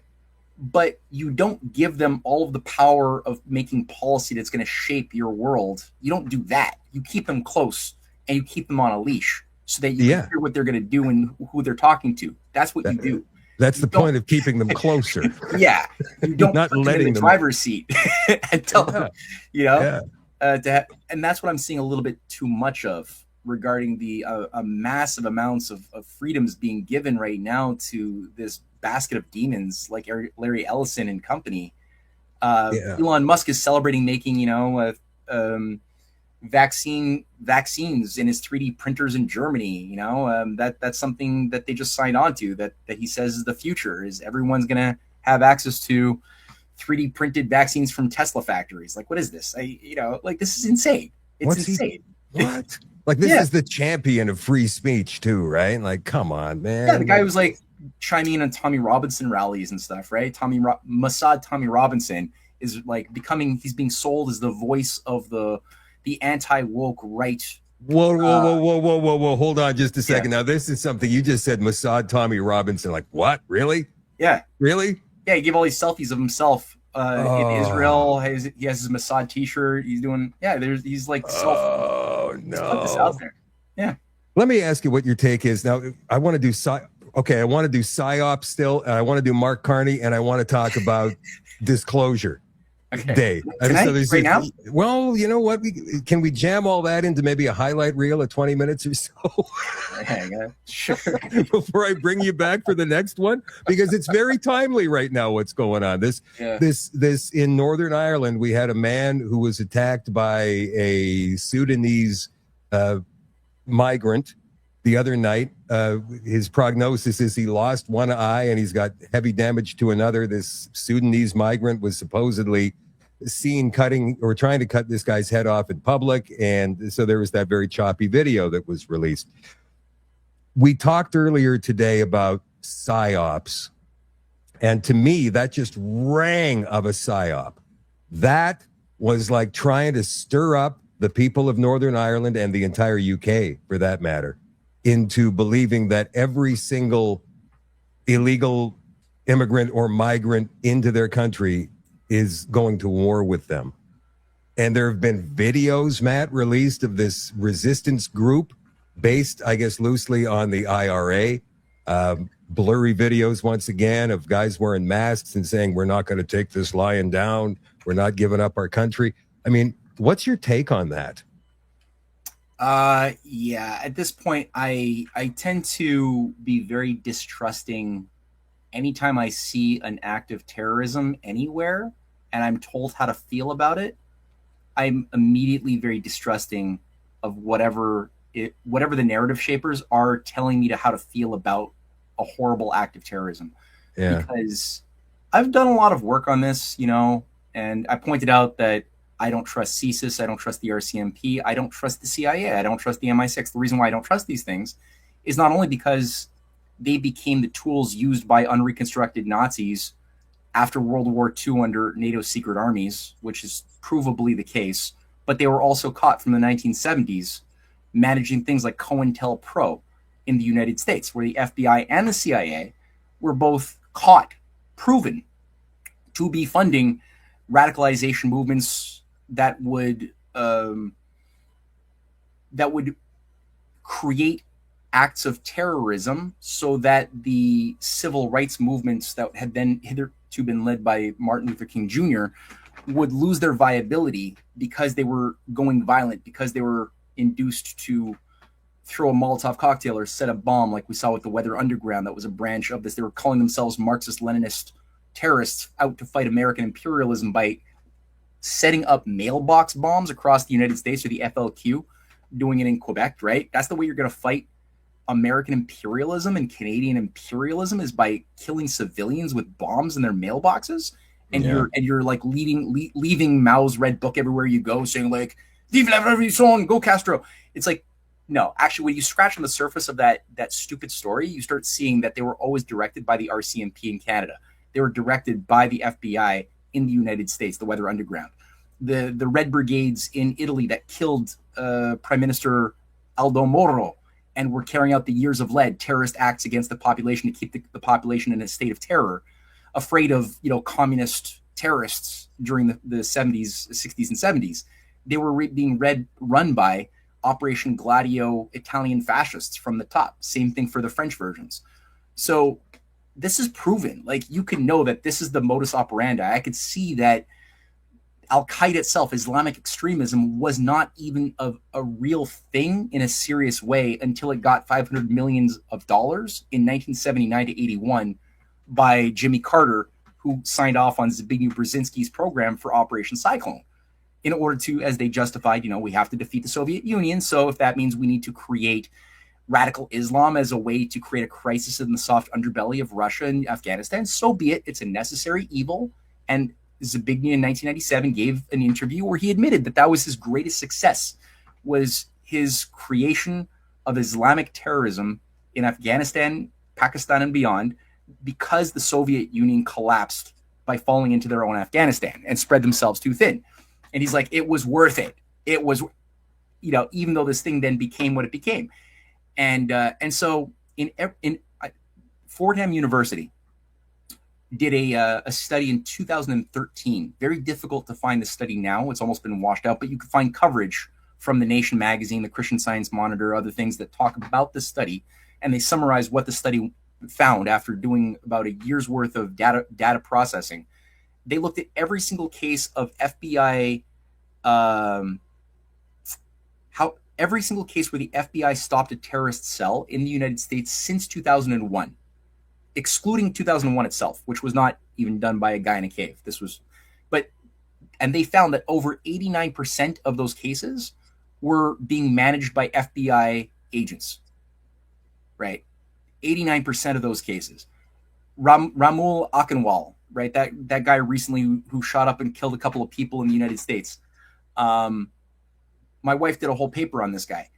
He was one of the top assets for U.S. Special Forces in Afghanistan, where he was running the night brigades, the infamous night brigades that would like slaughter whole villages in the middle of the night, men, women, and children, on behalf of this U.S. Special Forces that were doing this all over Afghanistan for 15 plus years, while also overseeing the growth of this massive opium heroin syndicate, which 89 to 95% of the world heroin production during Afghanistan's, while the Americans were in Afghanistan running that thing up until 2022, that was all Afghan heroin that was coming into or Afghan opium that was all being overseen by these same special forces that were then creating these agents, these mind control MK Ultra like operatives, who were then sent back into the United States afterwards, or into Canada, and they find themselves committing acts of terrorism. Whether were they monarch mind control, I don't know. I have no clue. But I don't believe this story when I'm told that he represents just like a lone gunman, or the embodiment of this ignorant Afghan, civilization that's infested the American society. I don't believe that at all. This is not natural. It's all being controlled by top-down forces. So right. For this guy who tried to cut off the head of the poor fellow in the UK, I don't know his backstory, but I would not be surprised if there was some shady stuff as well. And Man, I don't know. You know, it's interesting when you said Mossad, Tommy Robinson. I went, well, Robinson has been on social media nonstop for the past 48 hours ever since this happened, saying, we're not going to let this happen to our country. And he's very, very popular on social media, right? So this is, his messages are being retweeted constantly, to the point where he's going to work that country up into a froth, and there's going to be a civil war. It sure sounds like to me. And I'm thinking, you say Mossad Tommy Robinson, and I go, okay, so what's the real deal here then? Because like I said, like I talked about that on the show last night. It wasn't sitting right with me, that whole thing. The video in and of itself is so bad, right? Like in these days, I mean, these things, they can record in high def, in the dark, 30 yards away. And this was just not, it just wasn't convincing to me. But it's being taken to the next nth level now in the UK. It seems like they're trying to get something going over there, something bad. I mean, look at what's going on in Belfast right now. You got people are burning cars and houses and their entire communities because, and are they? Or is it some operatives who are being put into the mix who are doing it? Well, that's the thing, right? There is an MO that I think it is so useful to study the technique of how the years of lead under the Cold War were organized, and the same thing for Latin America. Why did so many Latin American countries go hard right in a bad way? Like not healthy conservative, but like Pinochet right? You can only account for that by looking at the fact that, again, Latin America was under Operation Condor, run as a massive Green Berets U.S. Special Forces laboratory, number one. U.S. Southcom, still to this day, has 77 military bases. Their primary training center for a lot of their hard terrorist types was Panama. Up until 1999, that was the center, and it had been since the 1950s, where they were overseeing the carrying out of kidnappings, torture, the complete erasure of whole towns. Every union organizers, union activists would be killed nonstop. But a lot of that was made possible by the fact that they were also setting up terrorist cells that would then shoot up a church and say, "Vive la Révolution, vive Karl Marx," but it wasn't them. It was part of what Colonel Fletcher Prouty, the guy that inspired Oliver Stone's film JFK. Right. Fletcher Prouty is Deep Throat, played by Kiefer Sutherland or Donald Sutherland in the movie against Kevin Costner's Garrison. Yeah, Jim Garrison. Jim Garrison, thank you. Yeah. But Colonel Fletcher Prouty wrote several books, one of which was on The Secret Team in 1973, where he goes through this, and he goes through the techniques of how the Vietnam War was sold to American politicians who were brought into Vietnam. And he goes through how U.S. Special Forces operatives were assigned to masquerade as if they were Viet Cong, and they would train Vietnamese and even Filipinos who would be brought in, would be trained like Akinwal was in Afghanistan, to become part of their night raiding brigades that would go and kill whole villages of people, and then say, "Hey, we're with the communists." They leave a card, and my communist card. Right? Yeah. For more information, call area code 416. That's funny. Okay, you know what? I mean, I've taken up almost 2 hours of your night here. I appreciate it. And there's still a couple more things I want to get to. And sure. Guys, we're going to get Matt back. We're going to get him back. He's a busy dude. He's got lots going on, but we're going to get him back. Sure. Mark Carney, second last thing. Who is this guy? What is he doing exactly? I mean, are the conservatives correct? We could go into the entire Canadian political system and all of that, but we haven't got the time for that tonight. So let's just Mark Carney. This guy is the representative of the city of London, I believe. Maybe even one of the architects of what the hell's going on. I don't know how high up this guy is, but he sure seems to have a lot of play in the world, doesn't he? Yeah, Johnny Vedmore has done an interesting bit of research into some of his family connections. You know, he looked at Mark Carney's father, his grandfather. I find that interesting. He didn't blow my mind, but it was interesting to map out some of these connections. But it does bring us into this weird convergence between this fascist entity inside of the Vatican and within the Anglican Church, which is at the sort of one of the nerve centers inside of the British Empire. And for example, Mark Carney's brother, whose name I'm forgetting all of a sudden, is the manager of the estates of William and Kate, who will be the next king, for example. So you got to be very highly vetted. And like, why just some schmo from a Canadian, you know, technocratic family would be awarded such a position says something. What exactly it says, I still have to answer that question myself. But Carney as well, right? The guy was a Goldman Sachs, you know, operative. He came out of Oxford, was positioned in Goldman Sachs as an investment banker, just like Steve Bannon was. Goldman Sachs gets you closer to, I think, the heart of the practical organizing of the big game currently in play, including the growth of Silicon Valley front groups, which have also penetrated into China. It's not like they're coming out of China into our world. They've come out of Silicon Valley and Stanford into China, as I've written about in many of my essays, and my wife's currently writing a book on this.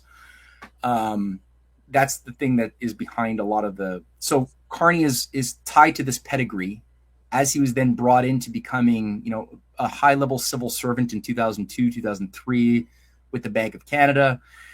And yeah, I mean, to rise in at such a young age, to be given such positions like the governorship of the Bank of Canada in 2008 and be sold and marketed, even back then I could tell when I was following some of the news feeds, that the way that they were speaking about him during the financial crisis was as if they were selling him for a future prime ministership. It was overly heroic in the language used to fluff up his character in the minds of the idiot liberal, you know, readership of Globe and Mail. The thing about the appointment of Mark Carney as the governor of the Bank of Canada is that it was done by Stephen Harper. Yeah. Right. And so you kind of go, wait a minute here. For all of the people watching who believe that Stephen Harper was one of the greatest prime ministers in Canada's history, there are people that would beg to differ with you on that based upon the things he did to us that nobody ever really talks about these days. No. You know, signing on to the UN Agenda 17 Sustainable Development Goals is a start. And there's a whole bunch of other things as well that we could go into. But Mark Carney, go ahead. No, yeah. It was good times for like Western oil deals, but I mean, there's so many other things that he signed on to that are reprehensible. And yeah, he's a complete age. I think a more noble conservative role model would be probably Diefenbaker in my mind. Agreed. Yeah. But I don't think he knew what he was getting himself into back in those days, though. No. I mean, this dude, like, he thought, okay, I'm going to straighten things out. No, you're not. No. Hey, we can do a show on that too. So yeah, no. Then Carney, the fact that after doing this and being sold as the guy that got Canada through the you know, he saved Canada and kept us, you know, kept our clean and conservative banking culture stable, got us, you know, got him into a position all of a sudden working for the Financial Stability Board at the Bank of International Settlements, where he oversaw with Mario Draghi at the same time the Green New Deal banking codes and the bail-in regimes that he also drafted and inserted into bank codes across the transatlantic world, across Europe. You know, the Dodd-Frank bill, it was brought into Canada in 2016. And then heads the Bank of England while he's doing all of this, to be then sent back to then manage Justin Trudeau and then be ultimately Trudeau's replacement. No, I mean, he's a very concerning character. He's so highly adapted to the power milieu that he's been operating within that, like, he's very competent. He very much knows what he's doing, whereas Justin was a shadow of a shadow of a shadow. There's nothing there. Yeah. Carney knows there is something there, as though, albeit sick. His wife concerns me as well when you look into some of her backstory and you know, her work overseeing Canada 2020 as this very, very influential think tank. that has shaped so much over the past 20 years. People don't even realize. So Carney is, I think he has an assignment. Part of it is to create or to promote an image of weaponize this superficial Canadian synthetic nationalism that was created by Pearson and by Pierre Elliott Trudeau in the 60s. So there was a fake nationalism that was literally created, kind of like the Beatles were created. Same thing for our Canadian nationalism, was created to weaponize and to make us more pliable, thinking that we're being champions of liberty and anti-American. That's part of the idea. The Canadian New Nationalism, for those who don't know what that is, as it was enshrined by Walter Lockhart Gordon and George Grant, the two fathers of Canada's New Nationalism, who came out with the idea of give us it's like we need a flag, we need an anthem, and then of a maple leaf of all things that means nothing. Except we like maple, we like maple syrup. I said the same thing a couple of weeks ago, and the backlash was enormous. So whatever, it is what it is. It's the truth. I agree. But yeah, the whole thing became configured around the idea of being anti-American, and that was like the new Canadian identity was going to be to double down on our anti-Americanism, and we like hockey, maybe, which is already there anyway.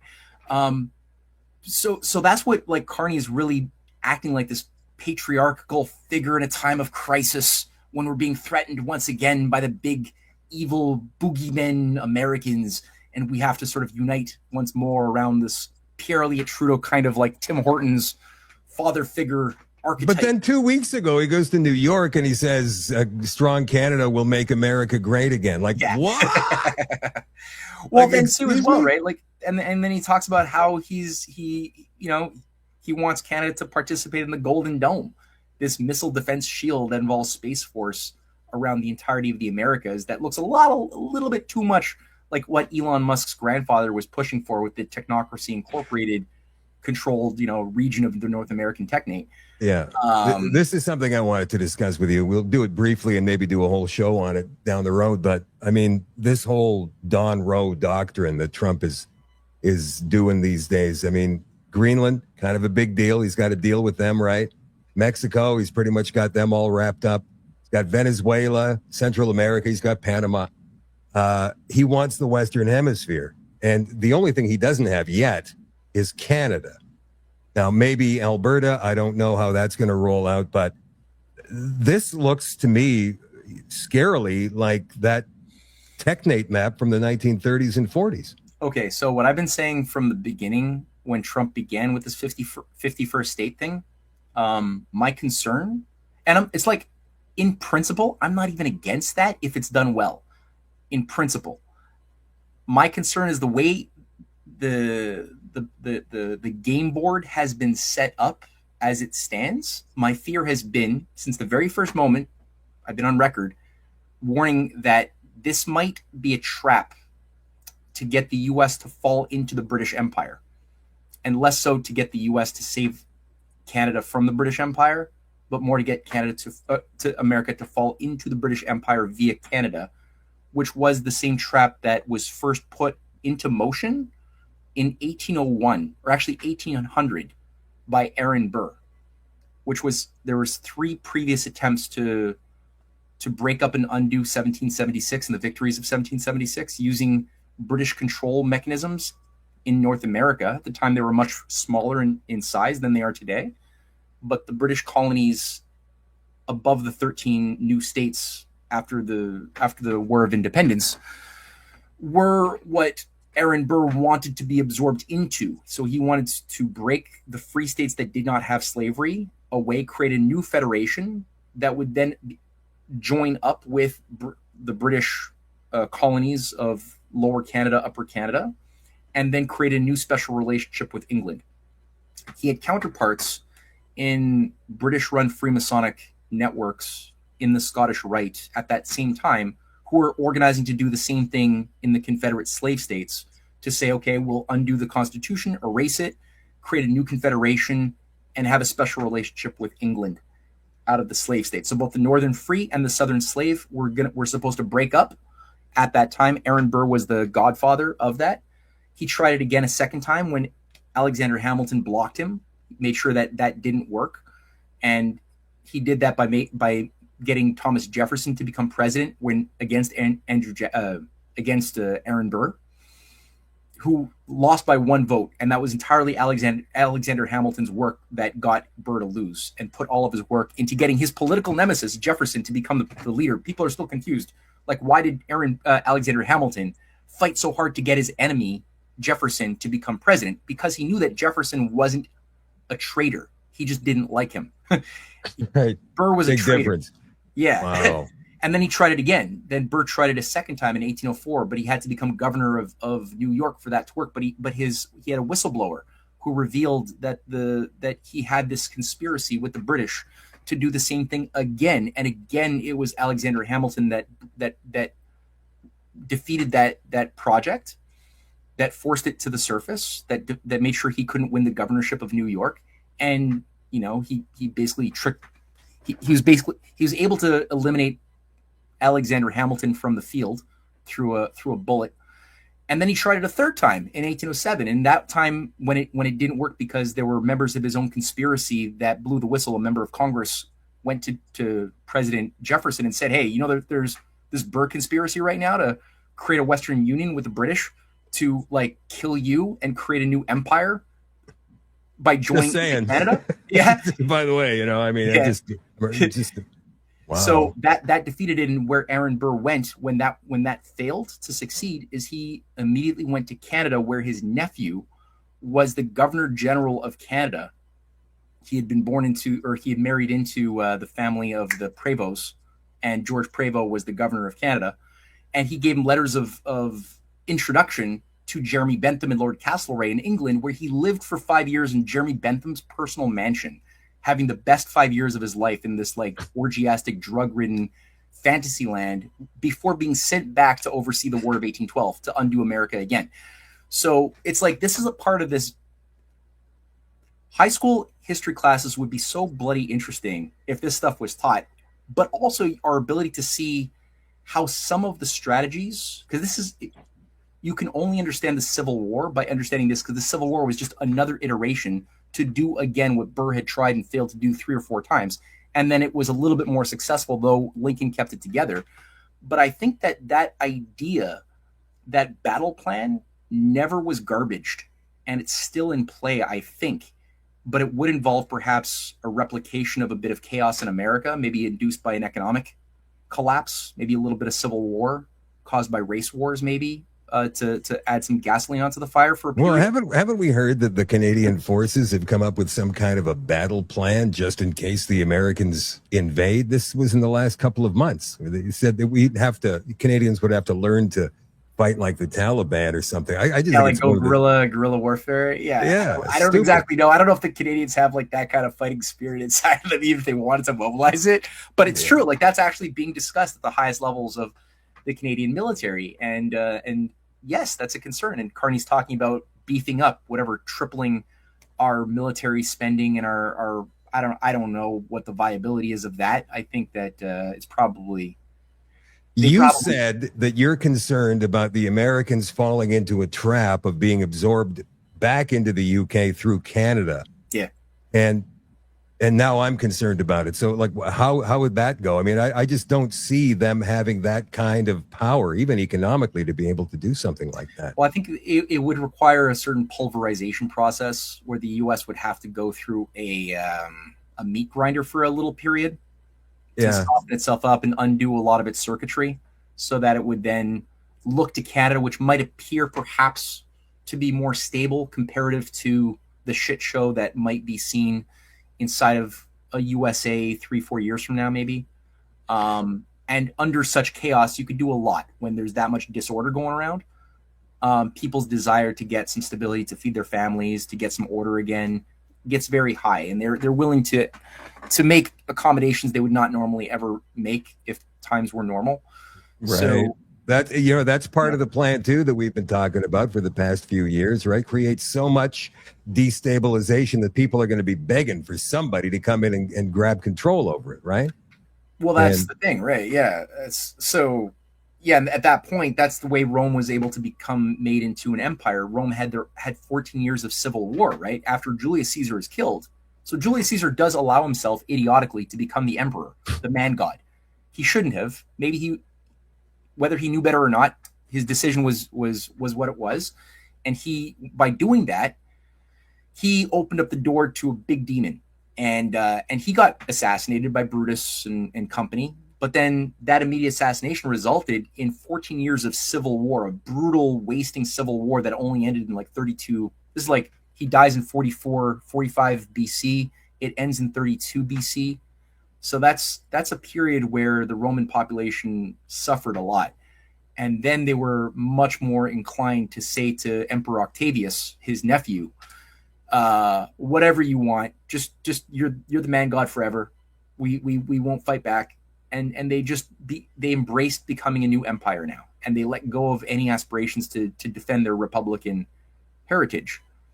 It wasn't too long after they fell, right? Because they were so weakened and completely discombobulated from the inside.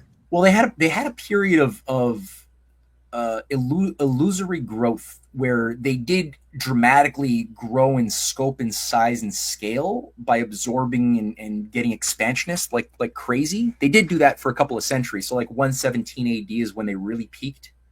But then by, I think, just defying natural law and relying more and more on slave labor, on creating more of this chosen people ideology within the, because if you're a Roman, you're an overhuman. You're a better type of human. You're a citizen. You're not like any of the brown people or any of the people on the offskirts who are destined to be our slaves. They're destined to be exploited. They don't get rights. Rights are for citizens. So that created this egotistical, I think, corruption in the minds, just like it did later on for the Germans, or the French and Napoleon. Maybe soon for the Americans. Well, that's the danger when you listen to like Steve Bannon or others talking about their idea of what it means to be a citizen. It isn't what Lincoln was thinking. It wasn't what JFK was thinking. It's something else that's philosophically of their view. Steve Bannon should be on the run right now. He's in the Epstein file so much. This is going to be the worst segue, I think, in the history of me. But because it's like 2 hours and some now, I did. The original point of this was to get Matt on to talk about this disclosure nonsense that's been going around social media and coming from the U.S. government for the past couple of months. Not just the last couple of months. It's been building for a while now, but it's reached fever pitch in the last couple of months. You've got representatives talking about things they've seen in skiffs. We're not talking just about videos now. We're talking they're actual representatives of the United States House of Representatives is talking. They're talking about human alien hybrids. They're talking about creatures from a different dimension, not necessarily from a different solar system, a different part of the galaxy. They're talking about a different dimension. Maybe Stargate was real. I mean, they're talking about these things now, and so are major news networks. And Disclosure Day, just ironically, happens to be coming out, what is it, tomorrow or Friday night, the new Steven Spielberg movie. The 12th of June, yeah. Yeah, so Friday night. So I got to ask you, you've done a lot of looking into this kind of thing. It's all over your website. Well, no, not all over it, but there are definitely some parts to it. Yeah, it's a high emphasis. I placed a high priority on this topic, yes. Yeah, Canadian Patriot Review, CanadianPatriot.org, you guys, by the way, in case you want to go check Matt out online. And then, of course, there's Canadian Patriot Press, the great YouTube channel. So what's your take on this? And you told me, psy-op, in your response. Psy-op. Yeah. Is that what, is it all of it a psy-op? Everything? If you want the shortest possible answer, because I know we have limited time. And by the way, man, I mean, like it's up to you, because I don't want to, I'll give you, we can unpack anything you want, but in the shortest possible, quickest way I could say it is, it's not just a political economic reset that has been an ambition for the past several generations of oligarchical conspiring. Some people have called it the Age of Aquarius. Other people have called it the Age of Horus. Hitler called it the Thousand-Year Reich. But it's not just political. It's not just simply cultural in the conventional sense. It's also religious. And there has been an intention to create a new set of religious institutions with new gods to replace the old gods and old ethical orders that are supposed to be obsolete as we move into the new millennium, that are revival of the old ancient demonology and Gnostic archonologies. So the Gnostics had their whole pseudo-Christian, they're basically satanic versions of Christians in the first few centuries after Jesus, who had a cosmology of evil based on the idea that everything is evil because everything is made in the image of an evil creator god of the Old Testament. Yal-Jabal, they even gave him a name. And that all acts and thoughts of evil, all acts of vice, are caused by archons, these autonomous entities that make up the framework of our soul, of our body, that ultimately we have to learn how to purge out of by integrating good and evil. So every act of good that we have, every good thought is caused by an autonomous entity. It's not caused by anything of our sovereign free will, our soul, none of that. That's an illusion. It's actually a composite. Everything is a composite of autonomous beings, entities of light, entities of darkness inside of us that we have to merge together in ritual fashions, often through things like orgies mixed with murder, sacrifice, drugs, and doing certain combinations of these things overseen by higher initiated priests or whatever, who are like helping the initiate through this process. They are becoming purged of these foreign entities and becoming self-actualized divine beings of light, basically gods. This is sort of the formulation for Aleister Crowley's, magical workings of Thelema and all that shit that permeates Hollywood and the music industry and everything else. Yeah, like I've been noticing a very, very large helping of satanic shit that's been poured our way the last few years, especially. It seems like they're getting bolder with it. Yeah, it's a big coming out party. It's really heavy. It's almost like impossible if you want to just like kick back. And I like watching movies. I like watching shows, just like wind down a little bit. So I'll turn on my Netflix. I'll turn on Amazon Prime and just try to like watch a show. It's freaking hard to find something that's not satanic. It's like everything's nudging me towards Satanism. It's like it's pretty loud. Yeah. Including in the music industry too, right? But all that to say, so it's not separate from what has been in motion since 1946, 47. But ironically, the moment the Nazi plan for a new world order was aborted and they needed a new plan at that moment, it's not a coincidence that at that moment you had the new myths of the Roswell crash, of the Arnold sightings. Oh my God. So all of that was being brought online at that very same moment. That never occurred to me. It's funny. Like you say that, like, all right, you mentioned the Beatles earlier tonight, huge Beatle fan, but they got to America 2 months after Kennedy was killed. They knew the Americans were in like a funk, and that was the perfect time to launch the Beatles and the whole 60s counterculture, all of that stuff. And the drug culture. British invasion. They called it the British invasion. Right? It's like a name. Wow. Yeah. And I would also say too, like something I was just talking about with one of my friends. He runs the Gnostic Informant YouTube channel. It's a great researcher, and we're just shooting the shit a little bit on texting and talking about Carl Jung's role in overseeing the translation popularization of the Nag Hammadi Gnostic scriptures in 1946. They were discovered in 1946 or December 1945 in Egypt. And right 18 months later, you had the Dead Sea Scrolls, also discovered in, I guess, the Qumran community outside of the Dead Sea area, in a cave. And the stories associated with how both of these big finds were discovered right after World War II, I also find very, personally, I find it very curated. It's almost like some kids just throwing rocks into caves, and here's like a clay pot break and discovers like thousands and thousands of texts of the Dead Sea Scrolls, in a cave, as if nobody has been in these caves for 2,000 years. And all of a sudden this kid just is throwing rocks and they're all there. Or these other guys who just find these urns full of these Nag Hammadi Gnostic scriptures from the 4th century. And they're not even like, it's not an excavation. They were just like right there at the bottom of a cliff. And it's like, come on, really? For like 2,000 years or whatever, 1,600 years, nobody noticed they were just there? Well, right. I mean, this kind of stuff, you know, if you look at the Simpsons stuff, now people say, they're predicting. No, they're not.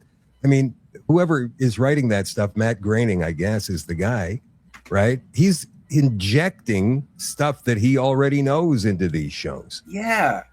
Yeah, if you're controlling the outcome of the game, then predicting where the game is going is not that hard. You're not a prophet. You're not an oracle. You're just privy to information by the game masters who are feeding you info to put into your scripts to then like refer back to later on and blow people's minds, right? But it's part of the magic trick. So I think this is kind of the same thing too. I presume, based on now what I've come to know about the nature of the Gnostic inner structure and belief structure of these mystery cults that have been like shaping the growth of Nazism, that are at the heart of the security complex that also runs the Canadian security state. I think that it is tied to the UFO game. So both putting into motion these two seemingly different things after World War II of setting into motion this fringe ET story and certain stories that would then, you know, feed into this new legend, often using anecdotal testimonials and what have you. And then the Gnostic dark Jesus, because it's a different Jesus than the one you see in the Bible that is featured in the book of Thomas, the book of Philip, the book of Mary Magdalene, the secret apocryphon of John, all of these things that are revealed, the Sethian Gospels, as they call them, right? Where Jesus is actually the avatar of the snake, the essence of Lucifer. Jesus is Lucifer in these Gospels. And God is that. I've heard this. It's blasphemy, man. Like that stuff, that's crazy to me. Like when you like, no, Jesus is actually the devil. What? No. Now we're going too far here, right? Would you say, Matt, because you know you're a historian among so many other things, that 90% or more of everything that we have learned and been exposed to in our lifetimes, you know, for even anybody who's alive on the planet today, is all bullshit? Yeah. I mean, you know, I don't want to throw out the baby with the bathwater. There's good things. That's why I said 90%. Yeah. Sure. Why not? Yeah, okay. I'll go with that. I'll take that. Yeah. I mean, crazy. Dude, thanks for coming on tonight. You know what? I know that it's been 2 hours and 17 minutes. And I just want to thank you for your insights tonight and for talking about... Let me just give a little shout out to RB Ham, my buddy RB Ham. Is RB watching? Yeah, he's watching. He's been... I noticed that he was like commenting in the live stream. So yeah, a little shout out. Hey. Oh, there RB. He is. Yeah. RB. Okay. All right. Cool. There he is. Soon, Barbie. And you want to know what? RB, there he is. Well, I didn't nail it, RB. That was Matt. But and you know, I haven't commented on this since it happened, but RB very close to our friend Mark Friesen, who passed away a couple of weeks ago, and I haven't had the chance out here on social media to talk about that. And so, guys, I just want to let you know that guy, Mark Friesen, the Grizzly Patriot, was kind of a mentor to me in terms of pushing me in the right direction. And he did it so nicely. He never got impatient with me either, right? This is when I was still wrapped up in the political idea that maybe we can do some kind of a political solution.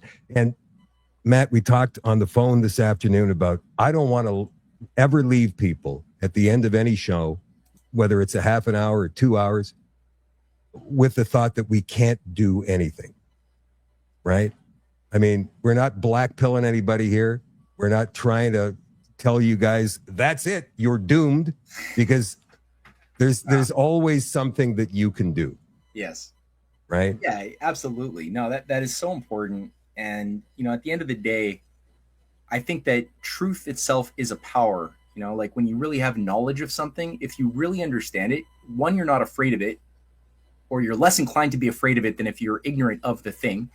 Number two, if you really understand it, then you know also what it's afraid of. And the oligarchy is understandable. It's more complex than people realize. like it's more sophisticated. People have to expect more of their mind to comprehend the essence of this evil continuity. Don't be simplistic about it. But once you really do start getting a sense of the thing, you start seeing that it has weak spots. It has things that render it insecure, that render it fearful. And people who, like I mentioned in passing in the course of our little chat today, John F. Kennedy, Martin Luther King, when you read their speeches, when you look at their policies, when you look at their philosophy, when you look at how they made their decisions and points of discernment and policy orientations and thought about the future and organized their way of communicating to others and to talking with themselves, you start seeing that they've tapped into a well that is the same thing that the enemies of the oligarchy of Aeschylus, in the time of, when Greece was battling the Persians in the battle at Marathon, that same well that Aeschylus was drawing from when he was coming up with his incredibly insightful and empowering and edifying stories and lessons wrapped in mythology that he then composed artistically for audiences for all times to access and to draw power from. You can start seeing why John F. Kennedy and Bobby Kennedy would often quote from Aeschylus publicly in their speeches. That's what they're drawing from, that source. That's what Socrates and Plato were drawing from when they were also coming up with their insights that were giving us all tools to awaken that divine spark within us that the oligarchy is really afraid of. So I would just say, as just the briefest way to end, is just to think about that, that aspect of what the oligarchy is afraid of. Do more of what your enemy is afraid of. And also the videos, thank you so much for helping me to amplify some of the videos that my wife and I have been producing, including the Black Sun Rising video on esoteric fascism, past and present, and our new UFO series too, for people who want to know about my specific, more detailed thoughts about the UFO CIA psy-op that's being used to create a new set of religions around ET gods. It's called The Hidden Hand Behind UFOs. And it's episodes 1 to 4 are all available now on YouTube as well as on Rumble. And they can go to my website, Canadian Patriot.org, and my Substack as well, that Michael Blythe. Thank you, Michael, for sharing that. You'll be able to find all of that there. Yeah. I watched the UFO series. Fantastic work. And I remember asking you too, I said, so what's the deal with Stephen Greer anyway? And you said he's mentioned in episode 3 and 4. So I got to go watch 3 and 4 then. Did you watch it? Oh yeah, Matt. I watched it all. Yeah, cool, definitely. Man. And you guys should too. Matt, thank you again for coming on tonight. And I got to get you back at some point soon. We'll work it out. All right, man. Yeah, let's man. Right, thank you. Ciao. Take it easy. There is Matt Ehret, you guys. And that's it for the show tonight. I want to thank you for being here. Don't forget, like and share. Get this out to as many people as possible. And the reason I say that is because they don't want us communicating with each other. They don't want us sharing information or ideas. Matt is absolutely correct about that. So when you get this out there, other people hear it and they go, oh, cool. And maybe they'll share it and so on and so on and so on and so on. Double mint gum. So please get it out there. If you would like to support the show, and I do come out here on social media every now and again when I've got a great interview like Matt Ehret. If you want to support the show, if you want more content like this, I do a show every single night at 8 o'clock Central. I put it on Telegram and the Shadow at Night community there. I think it's called the Shadoe Davis Show now. I changed the name of the group to the Shadoe Davis Show. You can find it on Telegram. Go ahead and join up. Check it out for yourself for a couple of nights. And if you like it, I urge you to become an all-access member at ShadowDavis.com. You can join monthly or you can join annually. Again, thank you guys very much for being here tonight. I truly appreciate it. I love you all. I appreciate you all. I hope you have a great sleep tonight and a great day tomorrow. Bye for now.